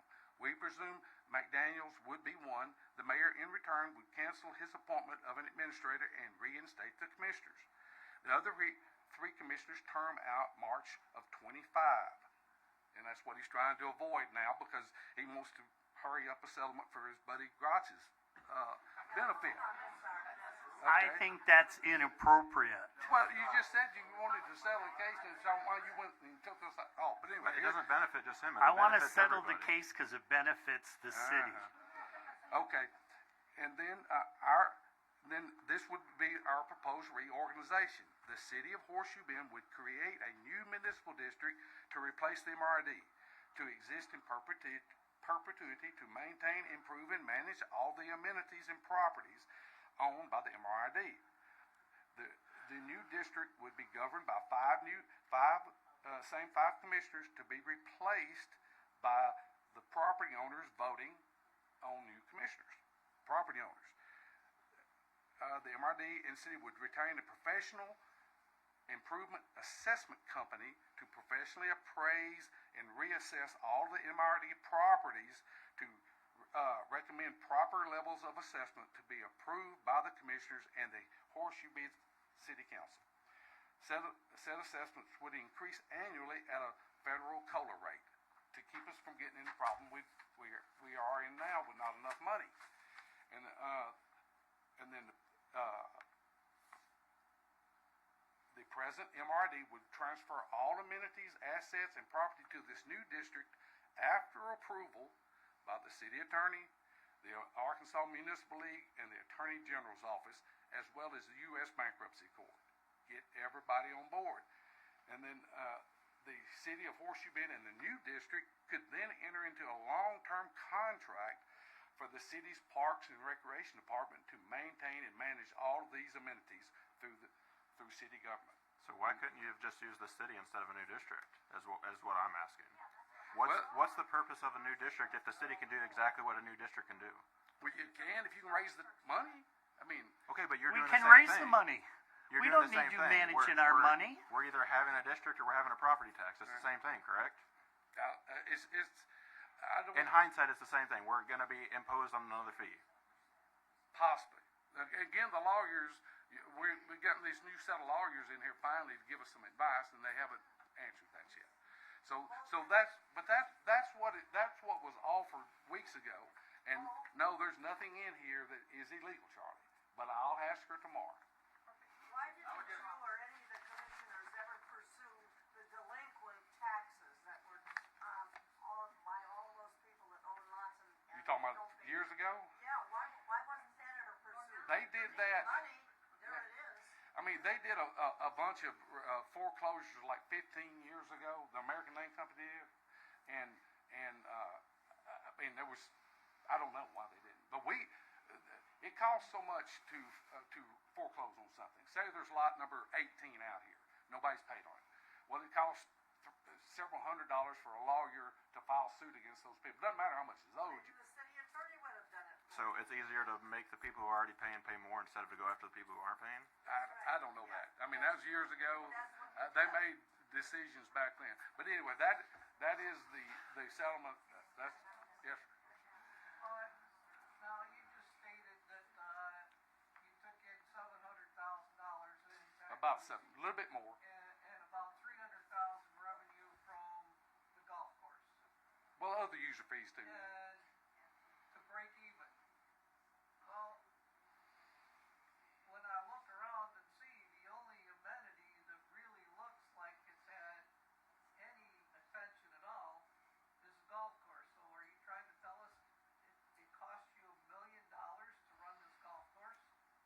that's what we have been, but it's a lot more than that. You got 5 lakes now. I mean, and but again, that whether or not that's enough or not enough, you have to have an income stream guaranteed. And 5 new commissioners are Parks and Recreation working their butts off and answerable to the voters. But still, perpetuity in your. Well, absolutely. Are these amenities going to leave? The lakes are going to be here forever, all of our lifetime. Of course, you have it in perpetuity. People don't want to get rid of the lakes. They want to get rid of the commissioners. I understand. Okay. Well, thank you, guys. Excuse me, Bo. I have some questions for you. It has to do with the registered letter that you gave me. You also sent me one from Tim Griffith, the attorney. And it states in here, the first conclusion, that the Horseshoe Bend Municipality Recreation Facilities Improvement District may transfer property to the city of Horseshoe Bend, and it's sound. Then in conclusion 1, it says, my predecessor held that the Municipal Improvement District located partially inside the city limits of Horseshoe Bend could lawfully transfer some district property to the city, even though a few district property owners resided outside the city limits. So why can't... It's all based upon whether or not the bankruptcy court will allow that. What Ray is talking about, the reversionary clause, is very prominent in there, guys. And if the bankruptcy court's sitting there, they don't care what the Attorney General of Arkansas says. Bring it back here. I mean, didn't we get didn't the city isn't liable to that bankruptcy or MRID because, so why does it need to go back to the bankruptcy court when we're not in the bankruptcy court, that the MRID was established by the commissioner, by aldermen? That's my question. Can you answer? We've explained that numerous times. The city was not in bankruptcy. It was the Horseshoe Bend Development Corporation. There was 15 or 20. It went on for 14 years, the longest bankruptcy in American history. It was amazingly long. And at the end of 7 years, the trustee had gotten so sick and tired of paying bills every month that he wrote a nasty letter, called the mayor, and said, you better get an improvement district formed because I'm about to shut the golf course down. And that's when they hurriedly set up the MRID without not thinking through as thoroughly as they should have. That's what happened. But the town was never in. The town never owned the amenities. Therefore, they cannot go back to the city because the city never had them. Ever. But what I'm saying is, if the bankruptcy court can let it go to their district, why can't the bankruptcy court let it go to the city? They could. What maybe can. It can come back to the city. No, it never. It can't go back to the city. It was never there. Okay, I'll take the word back out. It can go to the city as a default position. Do you guys have an issue with it going back to the city? It never was to the I'm saying, do you have an issue with it going to the city? Answer the question. As long as there's adequate funding to take care of it. I mean, if you start rah-rahing right now and say, I'm going to raise $1 million a year in property taxes. I mean, you know what the budget is. Y'all are doing a good job. Do you think you can get the taxpayers to vote on them? Because it has to be approved by the taxpayers. Do you think you can get the property owners to vote in a new district? That's what you have to do your politics. Yeah, that ain't. Well, that's why I'm asking, because if everyone supports the MRD as much as everyone assumes, why isn't the old mayor and the whole council here voting to approve what you guys want? We asked them to put the levy increase on the ballot and they didn't. If it should go to the people, everyone's saying for the people, by the people, why wasn't it done that way? And really, we're here on the referendum, and like you said, I agree with you. It should be by the people.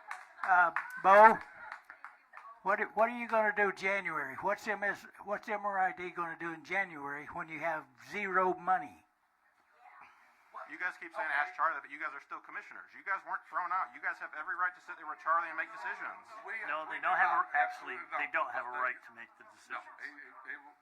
And You don't want that. And the money will run out because y'all voted to to increase it illegally. We'll see if a judge has to decide that. But no, when it runs out, you're exactly right. But you voted to stop that assessment coming in. It was illegal. Okay. And You asked me and what, Okay. I told you why it happened. We're at And you know you did. we're at an impasse. Thank you, Bo. Ro-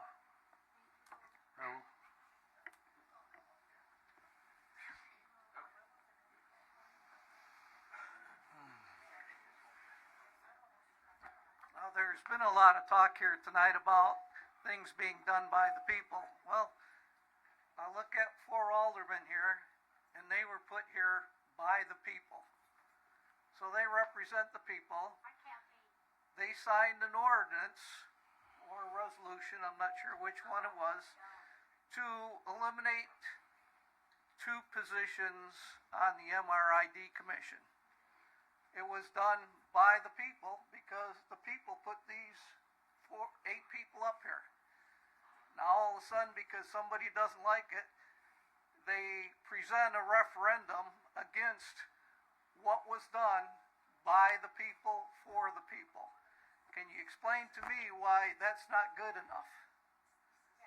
And I agree, you guys only needed a certain amount of signatures, but why wasn't there 1,000 signatures? Why wasn't there 500? I'd be glad to answer that. I'm the sponsor. Am I yielding? Sure. Great. Were you guys only trying to meet the requirement of signatures? Brian Miller, 1600 Huckleberry. Before that, back in '93, I was North Ridge. Owned a home there. It didn't look like it does now. It was much better back then, '93. I also owned a home on Paradise Acres, the road. My father-in-law owned the home next door to it. It doesn't look like it does now. Changed greatly after I left. I used to work over the flooring mill. So I'm not a come-lately person. I do have history. My brother's here tonight. He's been here 40 years. I now live in his house that he used to have, 1600 Huckleberry. So that's a little background, so I'm not somebody that come out of Missouri. Yes, I have a Missouri phone number, but I have been around. I was born and raised in Texas. Why did I want a referendum? When was this referendum, the ordinance that the referendum is about, when was this ordinance passed? What day of the week? What day of the week was it passed? Saturday. A Saturday. It was passed on a Saturday. It was another one of these, I've said that several times during meetings. It's set up to where you have it read 3 times. The law is set up in that manner so we, the people, can hear what's going on, have time to talk among ourselves, talk to our council members who represent us. You're very right. They represent us. And we don't have that time if you do 1, 2, 3. And that's what happened again with this ordinance.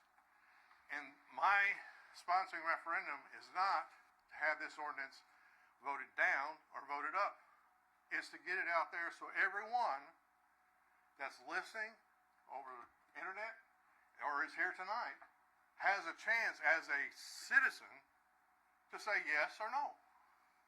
Now, it's been said several times that this has been done in the past. Excuse me, my 3 minutes. Several times in the past, the number has been changed. But this one here is not like those. This is a repeal to take the 2 most current that have the longest terms to go, to have them removed. They were voted in by a council. Yes, they were not selected. They were not selected. They were voted in by a council. Was that published before they had the meeting to appoint them? Hold on a second. It's my time. So it's to remove 2 with the longest term. I asked him in the meeting yesterday why it's so urgent that we have to have a special election instead of, as I requested, so it would not cost us. I'm a fellow citizen. It's costing me if we have a special election, just like it costs you. We put in November 5th, and I believe it will cost the city, I've been told $350 to add it to the ballot. That's not a lot of money compared to, I heard in the meeting last night, $30,000 to have a special election. I don't know why we're going to spend $30,000 of our money when there's no reason for the urgency. before, it was always done when commissioners were going to come off. They changed it back because they're having a hard time getting anybody to volunteer their time to be a commissioner.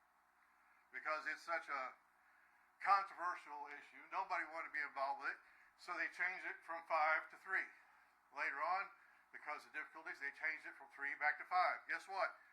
Again, they're having trouble getting people. They changed it from 5 back to 3. Then again, we have a problem with getting people to sign checks and so forth. Again, that is a whole nother ball of wax. They went back to 5 to have more people available to get it done. But this is not that. This is a repeal of the ordinance that changed it from 3 to 5, and by doing a repeal is removing the 2 with the longest terms. He's correct. The 5 that we have, 2 are off. If everything is correct, then they haven't been replaced. But since you did replace them, I think they're still serving and have another term to go. I don't know, that's my opinion. But the 5 we have, with 2 are supposed to come off in March, we're not March anymore, we're April. So that's where we sit. And that's what my whole purpose was, is not, you guys are okay, it's presented in such a manner, boom, boom, boom, but the problem is, the people didn't have a chance to even voice to you hardly at all. So I have 2 questions for you. Sure.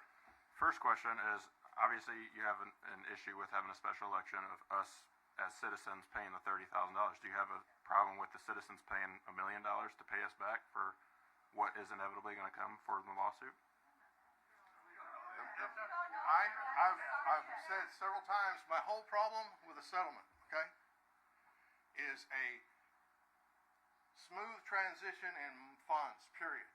That's what my question has been presented time and time again. If anybody remember back to the town meeting we had at Cedar Glade, it was to inform everybody. My question to the mayor back then, what do we do? That's all I want to know. What do we do when there's no MRID and it's done away with? The assessments go away. How do we fund? Because I don't want just the amenities. I want the things we don't have. I started, you can talk.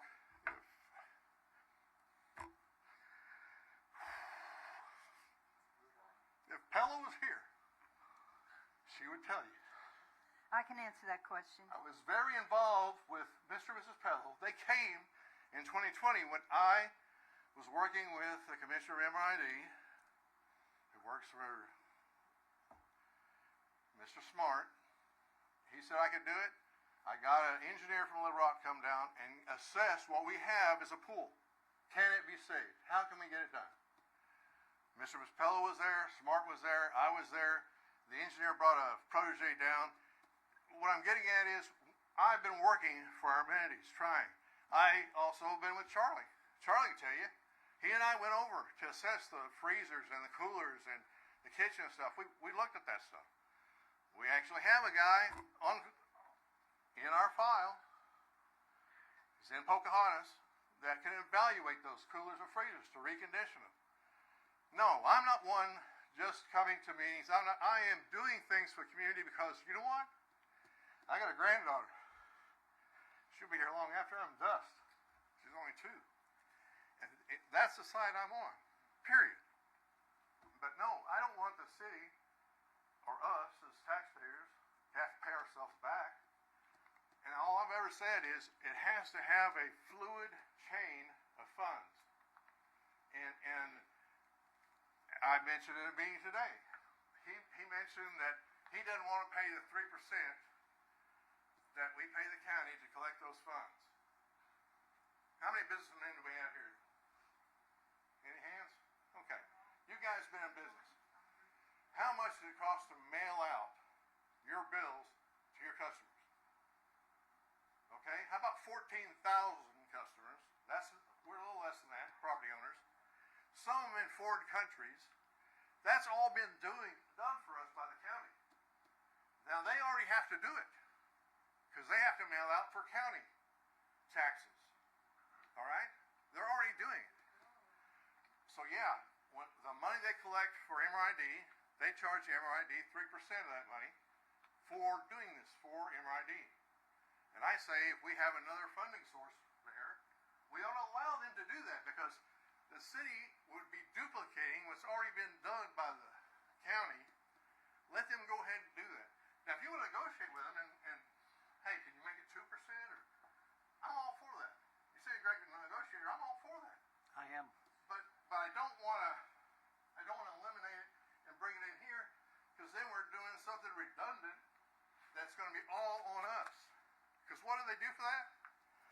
they not only pay the postage and stuff the envelopes and collect the money and then account for who's delinquent and who's current, but they then send that report to MRID, they can send it to the city for the fees, and they write a check every month, because they don't come in all at one time.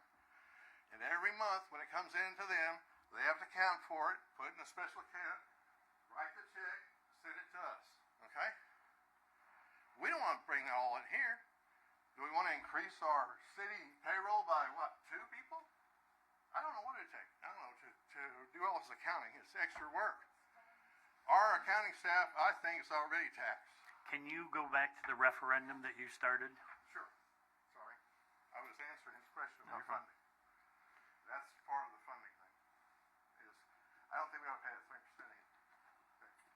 I'm with you. It's getting that funding done, which that 3% is part of that funding. Mm-hmm.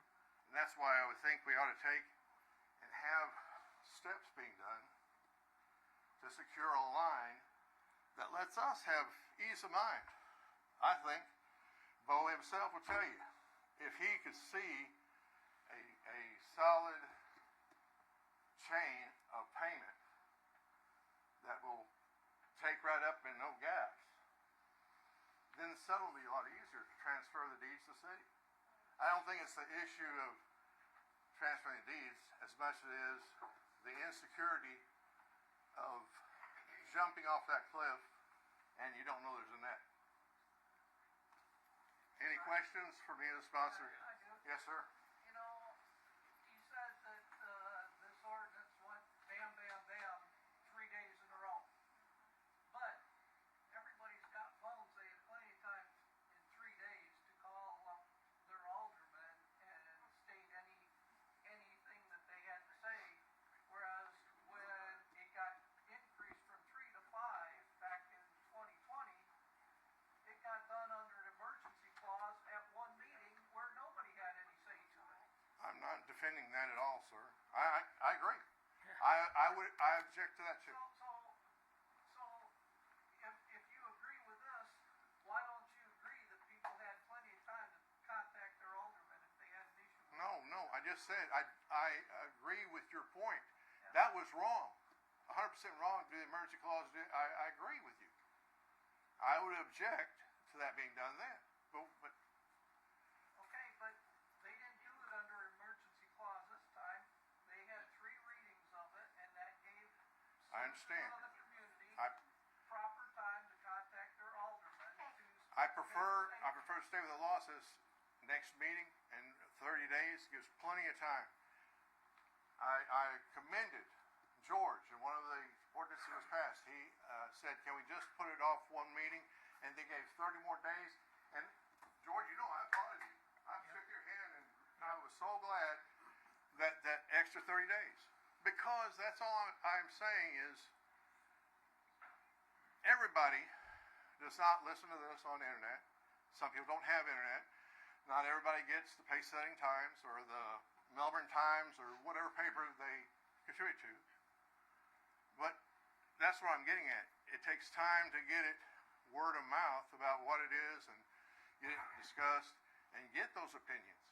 You're right, they have a telephone, but what about the time it takes to get the word spread? You know, I'm lucky. I'm retired. Okay? I do have time. I know some people say I have too much time because I do. Well, guess what? For a couple of months there, I was employed full-time, 40 hours a week, and it was all the way in Missouri on the Boot Hill. So I had to stay over there 4 days a week. So, yeah, during the time I've done some of this work, I wasn't just retired. I just want to address that point. Can I ask one more question? Sure. Getting my go ahead. second one. So, hypothetically, let's say that we wait until November and the lawsuit goes through in August and it winds up going to judgment. Is there any reason to have that put on the ballot then anyways? Well, my understanding of the law is once it's been certified, it has to go on the ballot no matter what. We don't know what's on the ballot. But I'm saying, does it make It sense? doesn't say, the law doesn't say that it has to have it on the ballot because that is put on there by the election board not the people with the referendum. No, it says that you had the title, the popular name, and the text of what's gonna be on the ballot whenever people sign that petition. We did, the ordinance, that's what's being discussed. So they didn't see it then. The text of the ordinance, that the referendum is about. And she is correct. Three people were disqualified off of the referendum because the clerk, county clerk, could not find the three. They probably were newly registered and weren't on the electronic that he referred to. But since that number was not enough to matter, I didn't dispute that. There were three that were moved by request prior to being submitted for certification. Did people see the popular name, the text, and the title of what they were signing the petition for? Yes, Where is it? it's right there in the heading of the page. No, you're not answering the question, Brian, I'm sorry. You're interpreting that you need what's going to be on the ballot in November. There's no popular name there or title. There isn't. So if what's on the top is exactly what's gonna be on the ballot, what are people voting for? You copy and pasted the ordinance itself. That's all you did. You have to have the title written by an attorney. If you had a problem with anything, certifying it, you should have notified the sponsor, which is me. I was not notified. And at that point, I'm given 10 days to rectify any discrepancy. I don't think anybody certified anything. The county clerk certified the signatures. He qualified the signatures, That's it. which means he checks them against active voter rolls. That's the point of having this meeting, is to hear what people have to say, and then we have to vote on whether we decide the petition is correct or not. That's what our ordinance says. Okay. We will have to address that in a different manner. Sir? Did I understand you to say that if the city established a revenue stream for these amenities, that it might be easier for the commissioners to agree to give the properties to the city? I think I was saying everyone involved would have a better understanding and be at ease with a settlement, is what I said. I got one more question, I'll leave you alone. Okay. What kind of revenue stream are they planning on having to do that, to do the same thing? A new district. I think he just said a new district. I was even not aware of that until right now. What kind of district will this be? The new district? Not my purview. I have no idea. I heard about it tonight, like you did. Again, it's all in the middle of the lawyers working on it. Okay. Anybody else? It's starting to get late. I'd like to hear what all the aldermen and everybody up here has to think about all this, if they would care to. I've kind of made my point. I mean, I stand on the ordinance. I've seen, I don't want to call it neglect, but I've been here a long time for being as young as I have. I bought my house here in 2013. I've lived here before I bought my house. And I've watched amenities. Coach Harmon can vouch for me. I played golf on that golf course probably 5 days a week throughout my high school career. I've probably played it a handful of times since I've graduated high school, and every year I've played it, it's gotten worse in shape, in my opinion. Now, other people can argue that. That's my opinion. But when I sit back and I look at all the amenities we don't have, and I ask where the money's going with no response, that's where my trust falls in the people that we're supposed to trust with our money. Actually, I think that's what they said when passing that ordinance, is trust us with your money. I don't trust them with my money. So I stand by the ordinance, and I'd like to see new commissioners in there. If we stay with the MRID, or if we go to a new district, whatever it may be, I never argued once that I was against paying more money. And it's kind of like the golf course. If I'm paying more money and I'm seeing a result for my money, I'm totally fine with paying the extra money. Because where can you live and have all these amenities for such a little fee? That's my opinion. Anybody else? George? I want a Parks and Recreation Department, just like I most think, cities have. You know, we have a Parks and Recreation Department. If we could just establish some sort of funding for that, that would do what we want to do with the golf course, lakes, and all that. We can fund it the same way. This new district that they keep trying to sell you, they can't fund it. We have to fund it. Okay, the city council, we vote to fund that. And we have to create the same fee that's going to go to them. So why give it to 5 commissioners that's already been responsible for these amenities? And what have they done? Why not bring that to the city, put it under Parks and Recreation? We can do that. The city has a right to establish fees, and we have the policing power to collect fees. Districts do not. Okay, MRID has no authority to do anything like that. We can indeed do that. And it doesn't have to be as high as what MRID is charging. Because oddly enough, what I'm seeing with Charlie's numbers, I don't think we need $1 million to run that golf course. And it's getting better every single day. Yeah.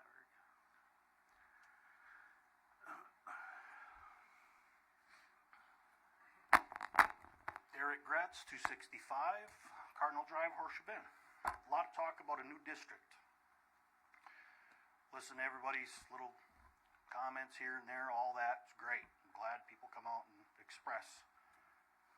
A new district involves a new assessment. If the court finds that our assessment is paid off, you can't take that same used entity and reassess it again on us. In order to get a new assessment for a new district, there has to be something new, brand new, that's built. You can't take your car that you pay off and the bank comes in and says you owe more on it than it's worth when you bought it. It's used. We have used amenities. You're not going to get legally reassess used stuff. That new district, that way, that is the illegal part where Annie Depper said, this is ridiculous. It cannot happen. And then send it forever down the tax engine to collect on it. It's used stuff. Not going to happen. Eric, I have a question for you. When a district is formed, it's usually formed because they're building an amenity, correct? They're building amenities to be levied up against with a percent charge toward paying back the bond. I'll advise everybody again to watch Tim Hutchinson's presentation. He addressed it plain as day. There's a ton of different districts that can have, for anything, you can have a district, whatever, as long as people want it. It can be for recreation purposes. It can be something vital to a city like a water system. But now the water system is paid off. We'll borrow $5 million to put in a water system. We're going to create a district so the people that are serviced off of that water system are paying for it a little bit at a time, plus the interest to pay off the bond that started the district. So the district itself is just a cash handler to make sure the bills are paid. The people pay it. Now the water system is paid off. The people can vote by a petition and say, hey, I love this service. And by Arkansas law, they can do that. They can say, yes, I love this service. We want to pass a continuance with maintenance. But it is not going to be the same value you have paid to build it and pay it off. You're not paying interest. You're not paying all the construction and stuff like that. That's done. Arkansas law addresses that. If it's paid for, it's only a little fraction of that, just for maintenance purposes. So here we are. We're at 2024.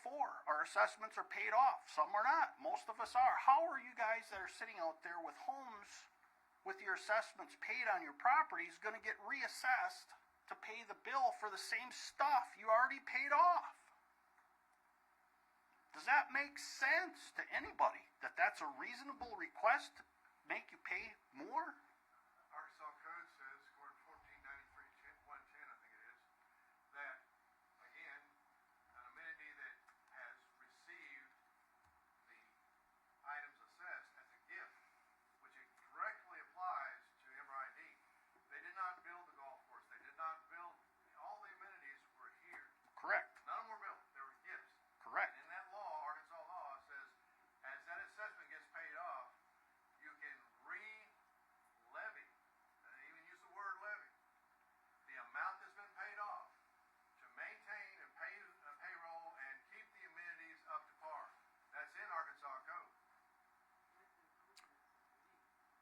the 2.2% that was given upon this district's creation, that was its maintenance. There was no bonds to pay off, there was no nothing. That was its maintenance. But now we lost a ton of it. There's things we don't have to maintain because it doesn't exist. But there is a path in Arkansas law that allows improvement district that receive by gifts. I would say you need to look at what type of district that is, because a municipal district is, yeah, there's a ton of improvement districts. We got a suburban improvement district as neighbors, Cherokee Village. They operate different than us. The municipal district, a water district, there doesn't have to be a municipality around the water district. It's just the neighborhood. It's a neighborhood agreement to pay the bills.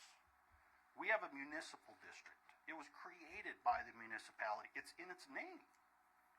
We have to abide by that. We just can't create this rabid bulldog and unchain it. That's where we're at, and this is the result we have now. You got a question? What can we learn from Cherokee Village? Not to do a district and elect commissioners. For me to comment on that, it's similar but different.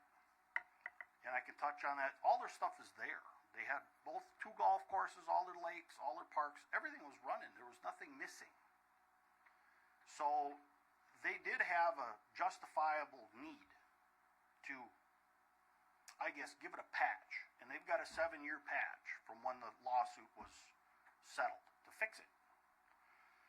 Recently, they've got issues with that, where they're not paying what they're supposed to. Those settlement agreements didn't have enough safety mechanisms in them for any bite to hold to make them carry it the 7 years that they're supposed to. And even after the 7 years, they're not supposed to pay, they don't have, it's not required to pay every dime back.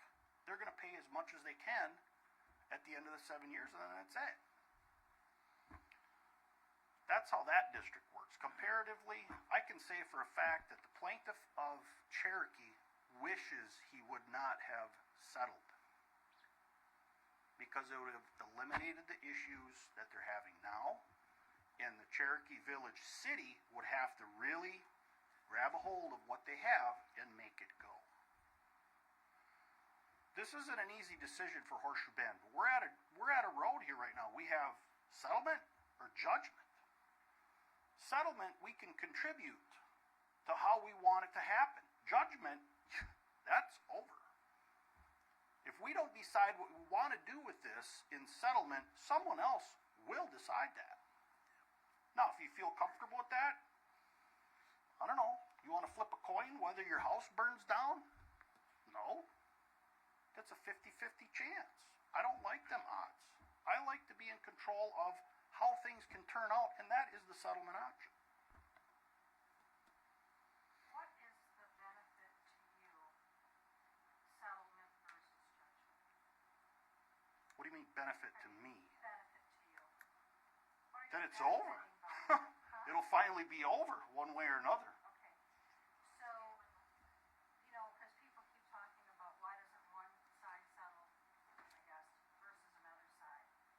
So, if there is no commissioners that are doing anything right now, I mean, they're basically defunct, as some of you have said, right?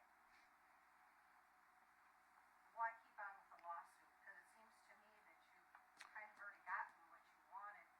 No, here's the issue, and they're, Do you know what and I'm again, saying? I understand. I'm biased because I'm on one side of the fence and there's people on the other side of the fence. So they've been changing their script at least 5 to 6 times so far. In the beginning, I was scoffed at. That MRID, you can't get rid of it. They're going to tax us forever. We don't have to. And all of a sudden, now to 2024, these mechanisms have been purified in the courts, and they can't back it up. So now we're sitting at a junction where legality is starting to kick in. So they do have an end. The judge ruled. Can't collect for 2024. And I heard her within feet from me to close closer than me to Loretta. She looked at Tim, my attorney, and says, you're not gonna have a problem proving that the assessed benefit is paid off. Okay.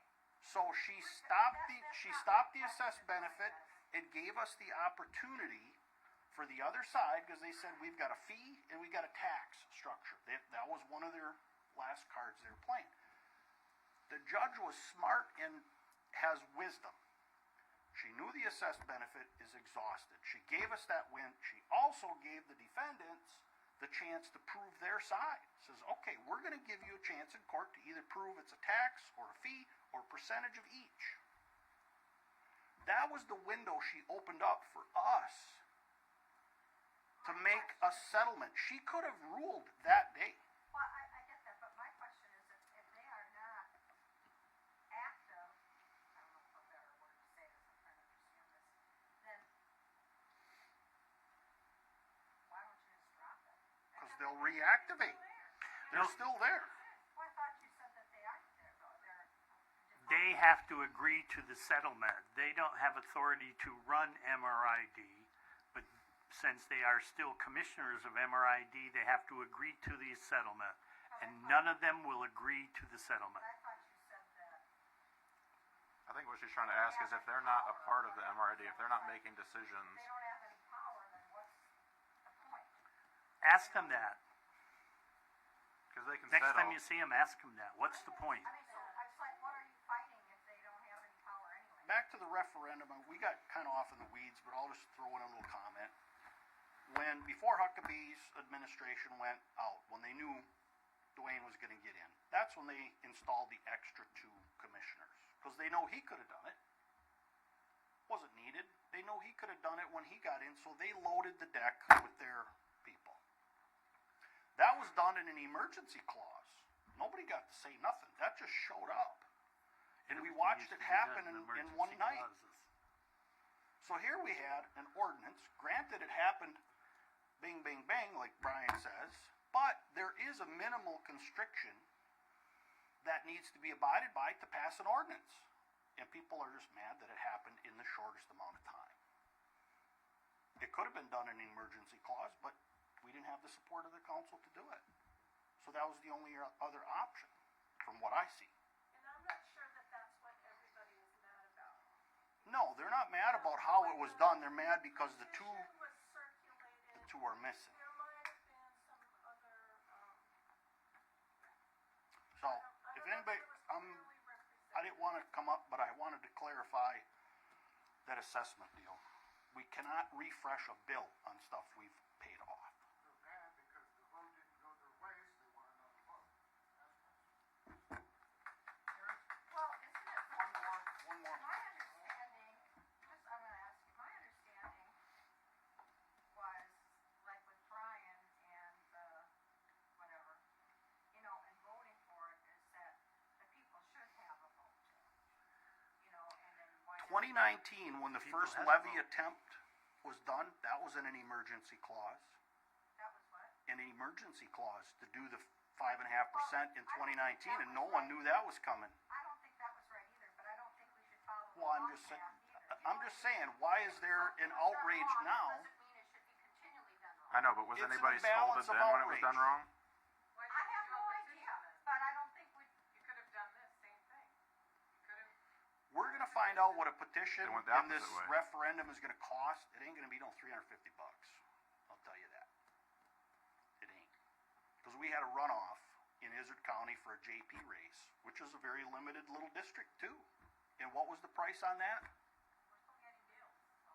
Well, it's not $350. Was that something that was Put it on the ballot. county? It's a race that has to be gone through the channels, through the election commissioners, and approve the verbiage. Now, she is correct. If we have that whole bunch of gobbledygook on the top of the petition on the ballot, the wording has to be there on a petition saying we are for this or we are against this, and that wording isn't there. You just can't smack the whole ordinance on there. What does it mean? Think of it like somebody picking up the ballot for that day. They're going to read it for the first time. Does it make sense? Does that top make sense? Is anybody going to read all of that? Raul, you had something. Well, yeah, while you're up there, I mean, there's an awful lot of rumors going around the city that the settlement is gonna do nothing but, man, put you on a throne and you laughing all the way to the bank. And can you address that while everybody's watching? I've said it a billion times. This is a class action, and some human has to be the face of the class. That's just the definitions of class action. Tim, again, reference Tim's speech. He talks about all that in detail. I'm not suing for damages. I didn't have a trip and fall. I didn't slip on a wet floor and have physical problems. That didn't happen. I can't tie a value to an injury that I never had, other than my the assessments are paid off, and that is a refund. That's all I could go for. Okay, I have another question too. So I have this explained to me well. So if, just curious, if you, let's say that you would drop the lawsuit, could the MRID come back into existence? Is that what you're saying? The MRID doesn't go away. Well, I thought that it was not. That is, no. They My just can't suit, collect assessments. the people who have their assessed benefits paid off, okay, Right, I got that. that's it. The MRID still exists. Right. But I So thought, their purpose is, I thought it was a technicality though. no, they still exist. So if you dropped your case, would the MRID come back into power? They couldn't, well, the only thing my case is to show that the assessed benefit is paid off. Now, if we prove that, which we already kind of did with the injunction, all the people's properties are similar to mine that are paid off, we don't have to pay it. If we don't fight that, I'm gonna still have to pay. So a lot of you're still gonna have to pay.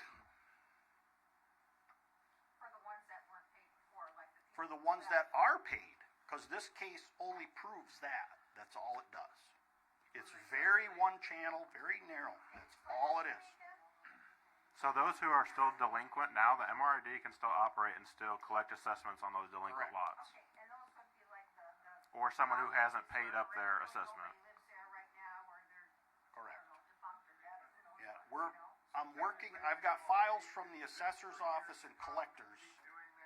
I've got files coming that we're analyzing to see how many lots in Horseshoe really are being paid on. Yeah. And then how many are sitting in Tommy Land's office right now. Them were down there for years to get there. But if some of you were at the meeting today, we have a property value problem here. We have 11,675 parcels of Horseshoe Bend's whole inventory of 13,879 that are assessed at $400 and less. Is that because they don't have housing? I mean, Some of these lots, 6,009 of them are next door to you. They're on Moonstone. They're on North Bend Drive. They're on 289. They're in the Crown Jewel District of Diamond. houseless, is that why they're accessible, or? They're undeveloped, but they have their how do you say it? They got a road, they got water. Some are on Air Park. They got sewer. There's just no improvements on them. Some are cracked, couldn't build up water. Well, yeah, I know that, there's a lot of places that are, like, I would never build a house. 'Cause it would- Well, I got one question for you, then I'm out of here. right. The initial lawsuit was because MRID was doubling taxes and people were having to pay taxes that their MRID was already paying. In another term, the last payment that all of us owed, not, I shouldn't say all of us, the last payment that we made on our district assessment was made, okay? We can show that was our last payment. They wanted more. But that's what your lawsuit was. Correct. They're trying to charge people that's already paid. That's what it is. That's what I tried to say Not earlier. trying to get money for yourself or whatever. It's No, to keep that's what it is. individuals that have been here for 30 years. If I went to step forward, this would keep on rolling until the next guy figures it out. And then you'd owe that much more. We were lucky to catch it in 2020. But nobody believed us until we got to go and monkey around in court. How many times? Now we're just MRID's sad. mad because they got caught. I'd have to ask, you'd have to ask them if they're, whatever. Thank you.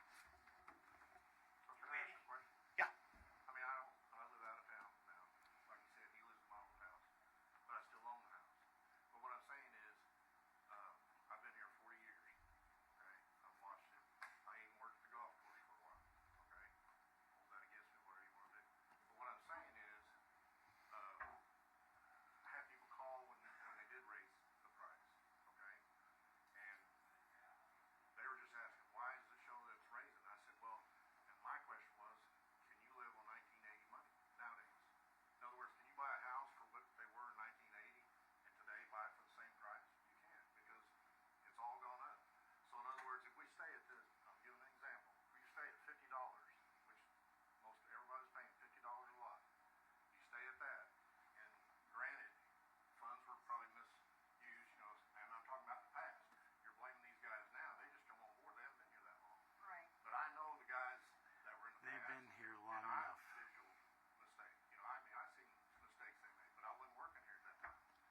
And what I'm saying is, defending that is, how do you keep up these amenities? You had a pool that was costing you $30,000 a year just to run, just to have water in there. I understand. And hardly anybody used that pool down there. The one up top had a bad leak in it. Okay?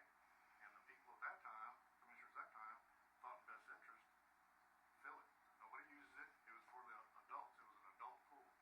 So kids didn't use it. Kids were supposed to stay down the hill. Okay? Okay. And that's where What's they your kept it. question to me? I mean, There's no question. I'm giving an example as far as why they did that raise is because you can't live.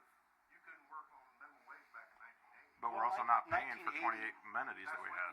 yeah, there's an argument that could be made that 1980 was a certain amount, and now we're doubling it to pay for this stuff. Well, they did raise the assessments. They did take in more money. The problem in Horseshoe was not that value and what we're paying. The big issue in Horseshoe is property owner retention. We had no skills with selling property to anybody, but they never did anything. They never paid on it. That isn't the punishment the rest of us should be burdened with. Correct. We need to design, if you want Horseshoe Bend to be sustainable in 2024, we have to design a mechanism to retain property owners. Why I brought that up is, say this gets dissolved, and who knows, whatever, it gets turned over, say the city takes it over. It doesn't go to a district, it goes to a city. The city takes it over, okay? You gotta look at, you're not gonna run all your amenities or build these new amenities back up, bring them back to par with the money you're talking and leaving them at right now. In other words. Well, we don't know that. We can. You've seen it. You're the one saying that everything's going under. Well, they couldn't afford to keep it up with that kind of money. There's a lot more. That's one channel of observation. Okay, I can get with you. Stuff is expensive. Last thing I'll say. Last thing. When you moved here, you were given a good deal on the industrial park. With the deal at that time. I paid $8,500. With the deal at the time with the mayor at that time, you were given a good deal. Well, now that it's come around where now you've got to pay that stuff on that, and you have these many lots, and you can't get it into one lot. In other words, you can't get it all in one assessment. You're going to have all these different lots, so you're going to have different assessments. But what I'm saying is, that's where a lot of complaints. If somebody comes in and I had guys call saying, I live here, but I own 4 lots. So now I'm going to have to pay $100 on each one of these lots. I said, well, where do you own your lots? One of them was out here in no man's land. You know, I don't know why, but he had them all spread out, but he bought one next to him. That was his option, you know, at that time. You didn't have to buy it because you didn't want a neighbor right there by you. You know, A lot of people have buffer lots, we call them, next to where they live.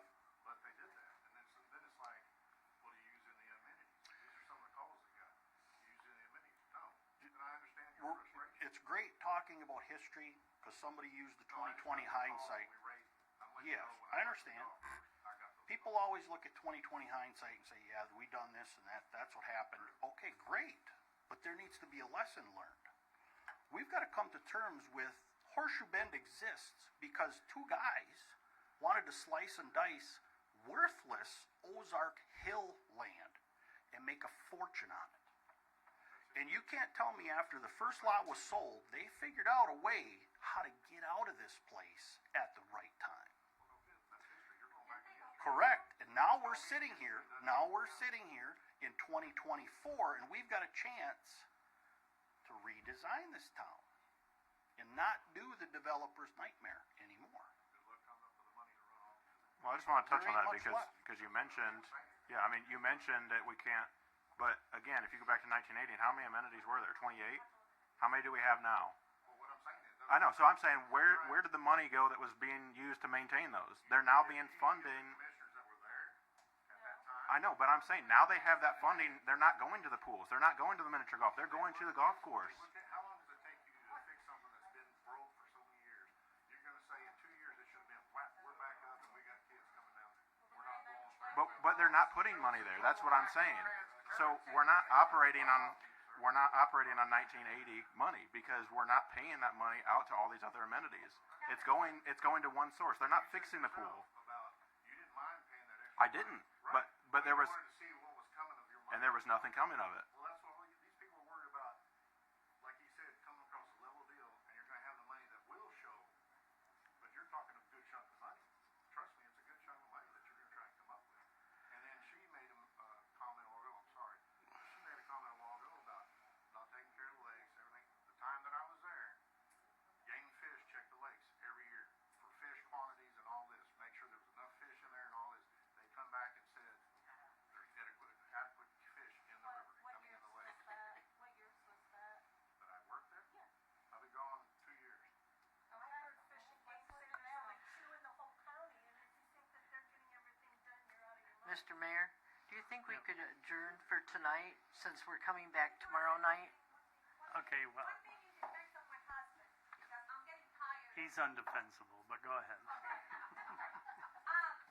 He did not file the lawsuit because he didn't want to pay MRID. I think that is the most beautiful excuse anyone could give. He filed a lawsuit because he was wrong.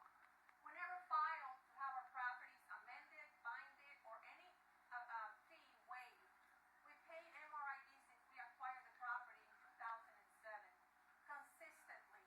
We have never gotten a break from not paying it like some people in this room have. We have been we are having thousands of dollars out of our own pockets for this lawsuit, for the citizens. We have lost money in the last 3 years. Our income has been reduced because we have been volunteering out there and trying to get this city to move forward. For anyone to think that he did that for any personal gain, you are wrong. We had 5 people show up at our house with boxes of papers and told us, here, please do something about it. And we took it on because they were afraid to put their names to it because of all the attacks and all the same thing they're doing to us right now, but those people couldn't deal with it.